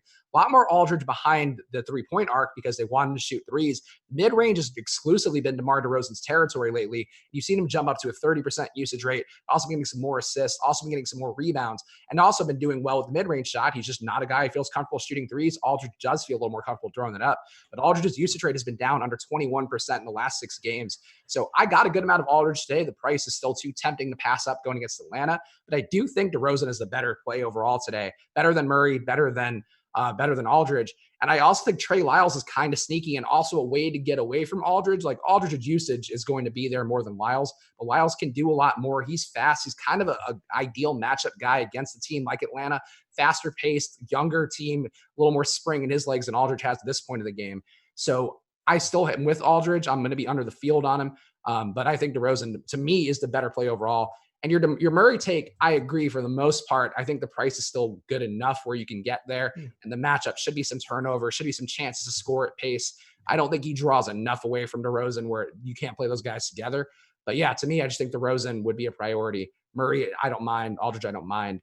But to me, DeRozan's the guy. How do you feel about that? I think that those are all good points. We were joking around before the show because I was saying that LaMarcus Aldridge this season is taking 5 times as many 3-pointers as he has in his career, 2.5 per game compared to 0.5 per game. He is taking 2.5. He is making about 40% of them. That is nice, but that still works out to about not quite a 3-pointer per game. So it's not really going to move the needle as much for me. Him being away from the basket, not rebounding as much. Yes, that becomes a concern. And you're absolutely right. Lyles not big. Lyles not really going to score, but Lyles could end up with 10 rebounds, 9 of them defensive, and 2 putbacks tonight. And there's your Trey Lyles one. Some blocks too. I mean, he's had upside before. He just hasn't as much in San Antonio. Yeah, it was different for him in Denver. It's just how they're using him as entire, because you're like, oh yeah, Trey Lyles, he's starting. He was always a guy that you're like, oh yeah, here's a good spot for him in Denver, and here's this and here's that. Not really with San Antonio. So, but do I like him more or less than Simons? Do I like him more or less than Lonnie Walker? I think he's right in there with those guys. And if you're going with Lyles, as Chris was mentioning, as a possibility, it means you're not going with one of those other guys. Boom, instant lineup differentiation too. Yeah, I mean, Lyles is going to be decently owned on DraftKings because of the value that he represents, but I just think the minutes are more secure. We had him projected at 20 minutes. He played more than that last game with Rudy Gay in the lineup. So I think I think you give him a mid-20 minutes projection. If you give him that, he's impossible to avoid in lineups. He's already tough to avoid because of the lack of value on the slate. But to me, Lyles is just a guy I'm willing to ride with him today. I don't think he's going to kill me on DraftKings, and I think there's a chance that he's not going to be Michael Porter Jr., but I think he can have a little more upside than people may think if you're just looking at his numbers from this year. We got a super chat too. I want to jump to Minnesota after this super chat because we talked a lot about the key value stuff, but we haven't hit on some of the games that are very integral for some players out there. But Dogon SS, thank you for the super chat asking Brandon Clark is popping up frequently on optimizers. How do you guys feel about his value on DK? I'd be less inclined for him today. I think you're going to see more Jonas in there. Tristan Thompson's minutes have been up for the most part, and I just don't think Brandon Clark is the guy you want against Tristan. So Jonas, to me, I didn't get him as much as I wanted to today, but I do think Jonas is more of a priority. Clark, I don't mind. And if the game blows out, certainly a better chance. And the spread is heavily favoring Memphis and has gotten a little bigger throughout the day. But yeah, Brandon Clark, not for me. EMAC, do you have any Brandon Clark? I'm saying a fond farewell to Trippy, going on a little trip. Goodbye. Godspeed. Don't let the bed bugs bite. Who is the player? Because yes, I do. Oh yeah, so I'm dropping it in the Slack right now. So I think that the Cleveland Memphis game is actually one that's going a little bit undersold. I'm not surprised that Brandon Clark is getting into optimizers. The other thing that we want to remember is I think Cleveland doesn't play till Monday. Probably Memphis doesn't play till Monday. Cleveland plays tomorrow.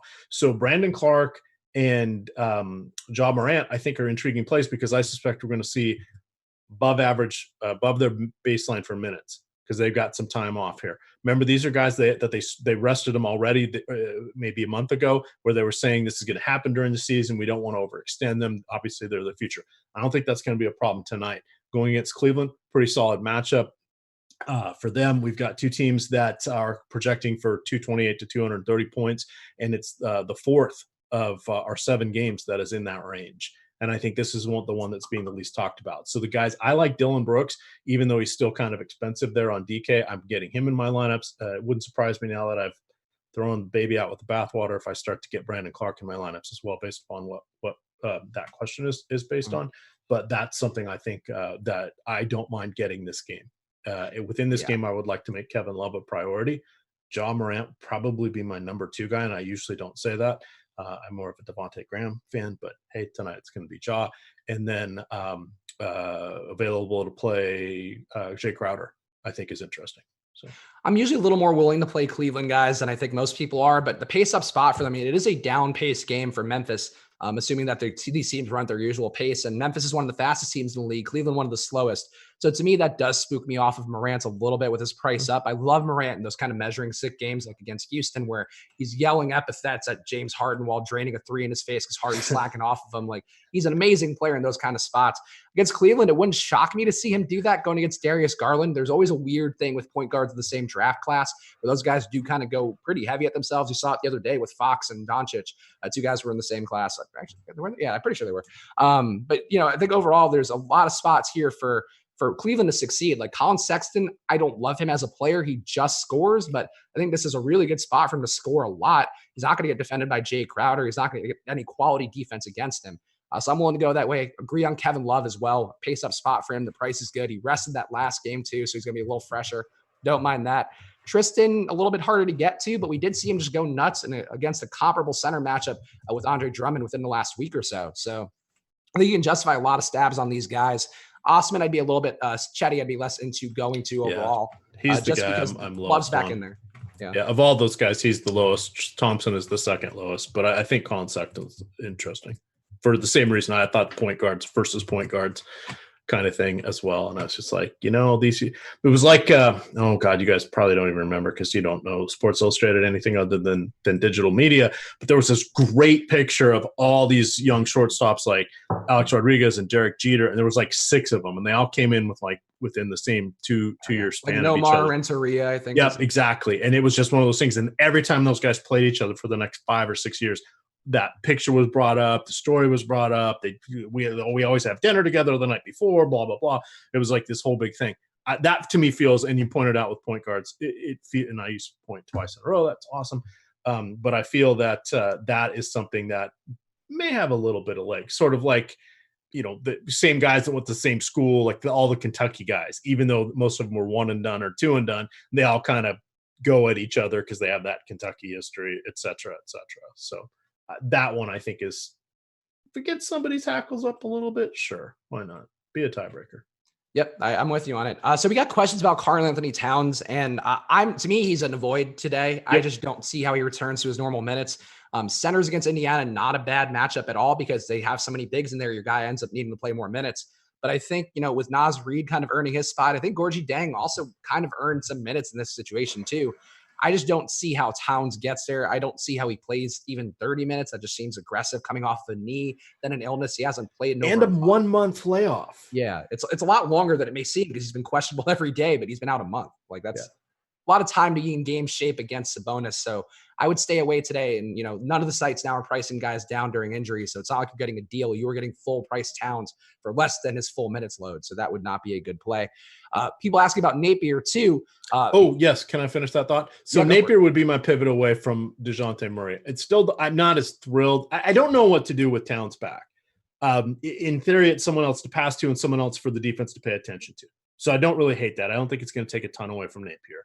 I think the elevated minutes are not as much as we think, but I think the lack of competition for ball handling is even better with Jeff Teague out of town now. So that's how I ended up choosing, and a very similar price point, Napier over, fill in the blank, DeJounte Murray, et cetera, some of those other guys. If you want to pivot on DK in the same price point, it's Marc Gasol. Different position, similar price, and makes an entirely different build for you.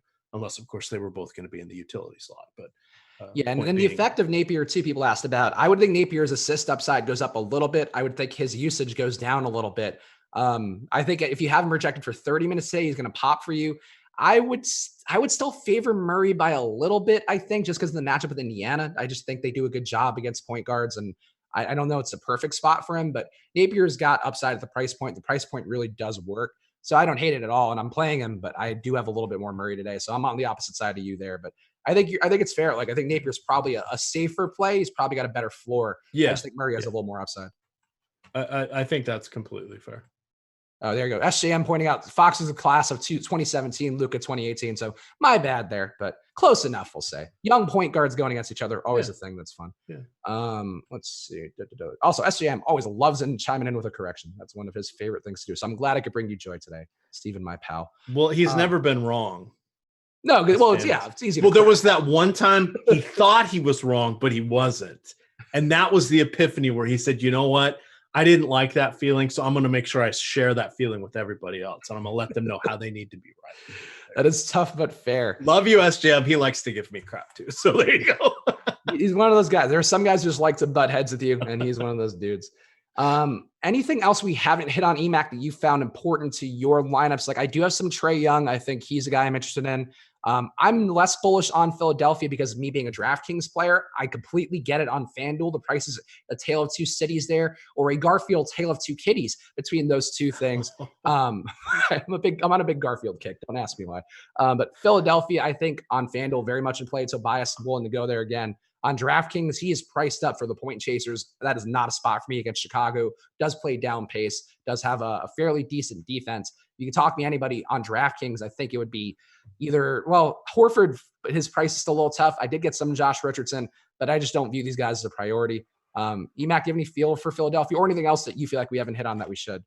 No, I'm trying to hit that. I know what I haven't hit on. It's my your lineups calculate button here. Wow, these are not the droids I'm looking for. Yikes. This one's for you, Seth. I'm gonna play the Lonnie Walker lineup in the Fred VanVleet. How much Lonnie are you going to play today? Because I'm playing a stupid amount of him because it just seems like the spot where Lonnie's going to have a day, but it wouldn't shock me because the reasons you mentioned, like Patty Mills can put up 30 fantasy points today too. Bryn Forbes can go nuts. There are so many ways that can go nuts that don't involve Walker, but it's hard. It's tempting when there's a chance for him to get minutes. I think they want him to earn those minutes, kind of like Michael Porter Jr. So I'm going stupid on Walker. I have almost 20% of him, which I don't love, but it is what it is. Where are you with Walker? I will be at 10%. There you go.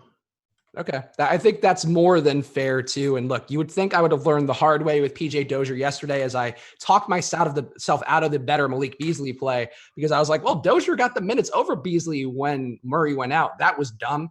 I think it can be very dumb to go to Walker today because Mills gets those backup minutes at point guard, does get a lot of usage in that second unit.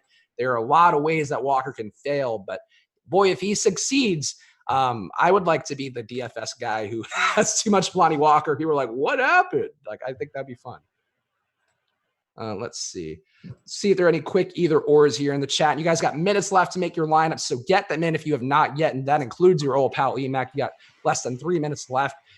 Eric B. Johnson asking for a FanDuel GPP. Would you go Doncic and Aldridge or Simmons and Bam? For me, that is very much, I'd go the chalky route with Doncic and Aldridge. Always Doncic. Yeah. Tonight, Doncic, anyway. with no Kristaps in particular, is just impossible too. Yeah, it's always Doncic tonight.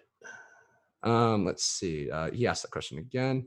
McCod points out I do in fact talk about Garfield on my premium and my unpaid and my free podcast. So if you want to hear more Garfield talk, go to I was gonna say this feels like I've heard you mentioned something about lasagna or hating Mondays or some Garfield. So, I am a proud Italian and I do hate Mondays, so I think those are both relevant. Little Bob Geldof. Yes, exactly. McGinty MC, what do you think about Melton versus Cleveland? I got a little bit. He'll lose minutes if Crowder is back in today, which I think we might have gotten the news that he wasn't. I might have missed that. Either way, though, Melton's always an interesting play because he's been earning himself more minutes just because he's a great defender. He's actually one of the league leaders in net rating, which is kind of crazy, just in terms of his production, the plus minus with him on the court versus the team's overall. So they're finding ways to get him minutes. I don't mind him. It's just not necessarily a guy that I would find a priority, but I did get a little bit today, so I don't hate it. Let's see here. It's all about Doncic tonight. Yeah, I agree with that. Oh, Legalize. Spags sounds so convincing. Thank you, Legalize. That's what I try to do here. Even when I don't believe things. Oh, it's not true. I always say things I believe. I'm not a troll. Eric B. Johnson asking for the summation on Noel. Are we good with Noel tonight? On FanDuel, I'd be more good with him. I'm playing him on DK. It is not a priority play for me, but I made sure to get a little bit in there because he has big upside. Just the return from injury, a bit of a risk. Muscala in there, a bit of a risk. But he had a tough matchup against Miami. So that's the sticky wicket there. How much time do I have left till the second? What? How much time? Oh, jeez. I'm not going to get my lineups in. Oh, no. Here's the fun part. The famous, people may remember from one of Josh's old streams, I believe, on his own YouTube. All right. I got the important one in. The Fred Van Elite with OG Anunoby is in. The rest of them are not. Fortunately, they're all 8 o'clock or later games. So This is how you shoot yourself in the foot. The fun world of hosting where we just can earn money in front of your very eyes. But I'm still, I look at it this way. I'm still live. I had a nice little write-up today on the free syllabus about a game stack there for Memphis and Cleveland. And now I've got time to set up said game stack. Please tell me that's one of the later games. I believe it is. Not the latest, but it's... it should be an 8 o'clock, right? It's an 8 o'clocker, yeah. Games coming up right now. We'll do a quick round of Daddy Likes as my throat is just running out of things.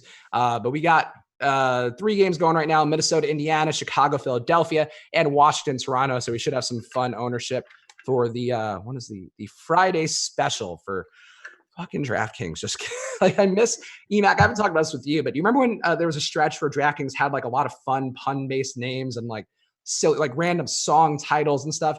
Now they just name things literally. And I like, to me, that was half the joy. I was like, oh, what's the fun name they'll come up with? Like winning money would be more of a joy, but as a secondary joy, when I don't win money, I would like to be in a fun name tournament, and the Friday special, not quite doing it for me. Yes. And see, chat says I lecture them. Yes. Now I've showed you what happens when you're not ready.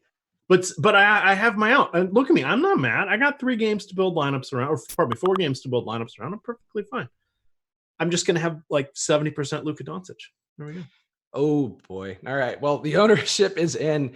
We will do just regular Daddy Likes where we'll go through it all. But EMAC, I'll give you a chance to guess who's the highest owned player from those 3 games that have popped up now: Minnesota, Indiana, Chicago, Philadelphia, Washington, Toronto, DraftKings big tournament. Who do you think is the highest owned player?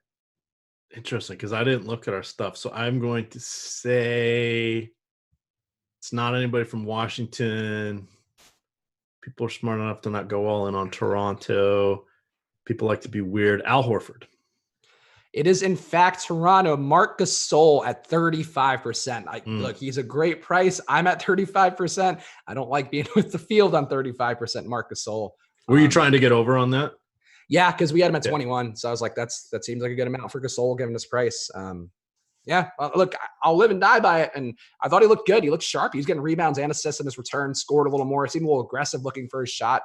It's Marc Gasol. Who knows how long that lasts? But all right, well, we're all ride or dying with the Big Burrito is his nickname on Basketball Reference, which continues to upset me given that he is in fact Spanish and not Mexican. Can't you pay to take over one of those pages and edit it or something? I have or no you sponsor idea. it? Maybe I should sponsor it. He should be the large tapas plate. It should be his nickname because he is Spanish. That's what it should be. Or the Big Malbec or something. We have better big names than burrito. They're not burritos in Spain. I guess there are. I'm sure they exist somewhere, but they're not. It's not like a priority. It's not like Garfield lasagna. That much is for sure. That guy loves lasagna, man. That- I don't know if you've heard this about Garfield, but he's crazy. Number 2 on the list, Malcolm Brogdon at 27%. Good value. Better situation with Townsend on defense. I like that play. I'm under on him just because I couldn't afford him as much as I would have wanted to. But Emac, how are you feeling? How does Uncle Emac feel about Malcolm or Grandpapa Emac feel about 27? I'm feeling a little FOMO, fear of missing out, as the kids say, for the first 2 names there, because I don't have them on either of my 2 lineups. My other 300 won't have them either. So I'm very heavy with my lineups locked so far with OG Anunoby. Yeah, I think Brogdon was an absolutely fine play. I want to say Victor Oladipo, the date sticking, I want to say like January 29th or something like that. Like he could come back, but who knows anymore, because Kyrie Irving was about to get surgery and not play for the rest of the year potentially, and he's playing back-to-back. So who knows anymore with the NBA. It is one of those things, like it's kind of a DFS thing, which I guess is not one of those narratives that we talk about a lot, but kind of a thing sometimes where a guy knows his job is going away that he just goes nuts. And we kind of saw that with Dinwiddie before Kyrie. I was going to say, Dinwiddie comes up. Let's see. Oh, here we go. Oh my God, it's been almost a year. It was January 23rd, 2019 that Victor Oladipo ruptured his quad. He was having a great year too. This article was from Christmas time. Okay, so Victor Oladipo is on track for a return from his knee/quad injury on the 29th against the Chicago Bulls. Yeah, I don't even know how that team is gonna, like, there's not gonna be any value. Like, same thing for New Orleans with Zion. Yeah. Like, Brandon Ingram's gonna lose so much usage. If he and Drew are in that lineup, like, I just don't see how those guys do what they're doing, which kind of bums me out because Ingram's really looking like the dime store Kevin Durant so far this year. But that's what happens when these guys come back in, and it'll be interesting to see how Indiana does congeal together with Oladipo back in. Shabazz Napier, number 3 here, 27%. How do you feel about that? Yeah, I had him set at 35 was where I was going to go. And he was more or less kind of one of my building block guys where I just like the points per dollar, saw a little bit of upside, not quite as much downside as I felt with for DeJounte Murray. So there's someone I'm disappointed it's not going to be in my lineup. Oh, yeah, JoJo218 in the YouTube chat points out that Oladipo was a Masked Singer. He is, in fact, a very good singer. I think he actually made an album while he's been hurt, if I remember correctly. Yeah, he's like a really good like R&B style singer. But yeah, Pascal Siakam. Oh, I have Malcolm Brogdon on my one team I submitted. Oh, there you go. So you got a little Brog. It also has DeJounte Murray. This is gonna. I should just take Murray out of my lineup now because I am going to, because I said I wasn't going to play him. So let me get him out of that one. You're a man of conviction, which I always respect. Pascal Siakam at 25%. I'm a little bit under that. On a projection basis, I really get it. If he just gets 30 minutes, though, the margins get a little narrow. If they somehow blow Washington out, that does get a little bit dicey. I still like the play, though. Still like his price being down. He's going to have a monster day at some point. So, I can't hate it. Uncle Spags, pretty okay with. I'm going with Brandon Clark and Garland. I have gone away from Crowder. I like Garland. I went away from Crowder and from Napier. So there we go. Let's see here. Let's go through the rest of these guys because these guys are going to be less owned. Bradley Beal, actually no, Domantas Sabonis at 14%, Bradley Beal at 13%. Those both seem pretty fair to me. I think you're taking a shot on the upside. If anything, Sabonis might be a bit underowned because he's probably got a better matchup today with Towns than he had with Jang the other day, and he went absolutely nuts in that situation. So Sabonis just one of those guys who can spike an upside, and he's never going to kill you. I think it wouldn't be crazy just to play Sabonis like every day at this point. Beal upside there. OG Anunoby 13%. So the people not fully there with us on that one, but I think that's a fair amount. That's a more logical amount of OG Anunoby to have, given being a low usage player in a lineup full of guys who are going to soak that up. TJ Warren 12%. Matisse Thybulle 11%. Be less inclined for Warren right now with Brogdon back in there, taking a lot of usage away, but the price works. I get it. Thybulle, not there. D-Mac, you get any Thybulle today? What do we think? I would guess because I did not upload my things. However, I put him on Yahoo when I do the cash building blocks article. I have sort of the Yahoo discount dandies because not all $10 players are created equal. However, I did say if he was starting at $10, I thought he was a fair guy because he 3 points for blocks and steals over there, and you're getting him at the minimum. So Yeah, in a defensive-y game against Chicago, so maybe he picks up some peripherals. It's not crazy. Al Horford at 8%. That feels a little low. Really good center matchup against Chicago. Ben Simmons, 8%. That can definitely be low. Ben Simmons, monster upside.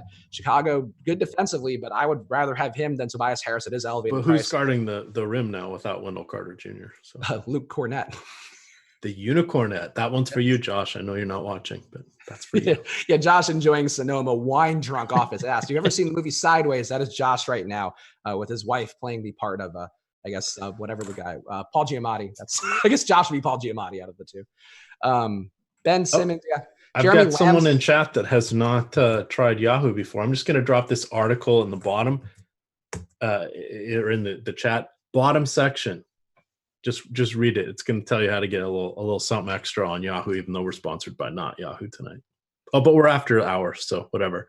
$30 Yahoo Sports Rewards points if you sign up with our link and promo code. Bottom of the Cash Building Blocks article, just for you.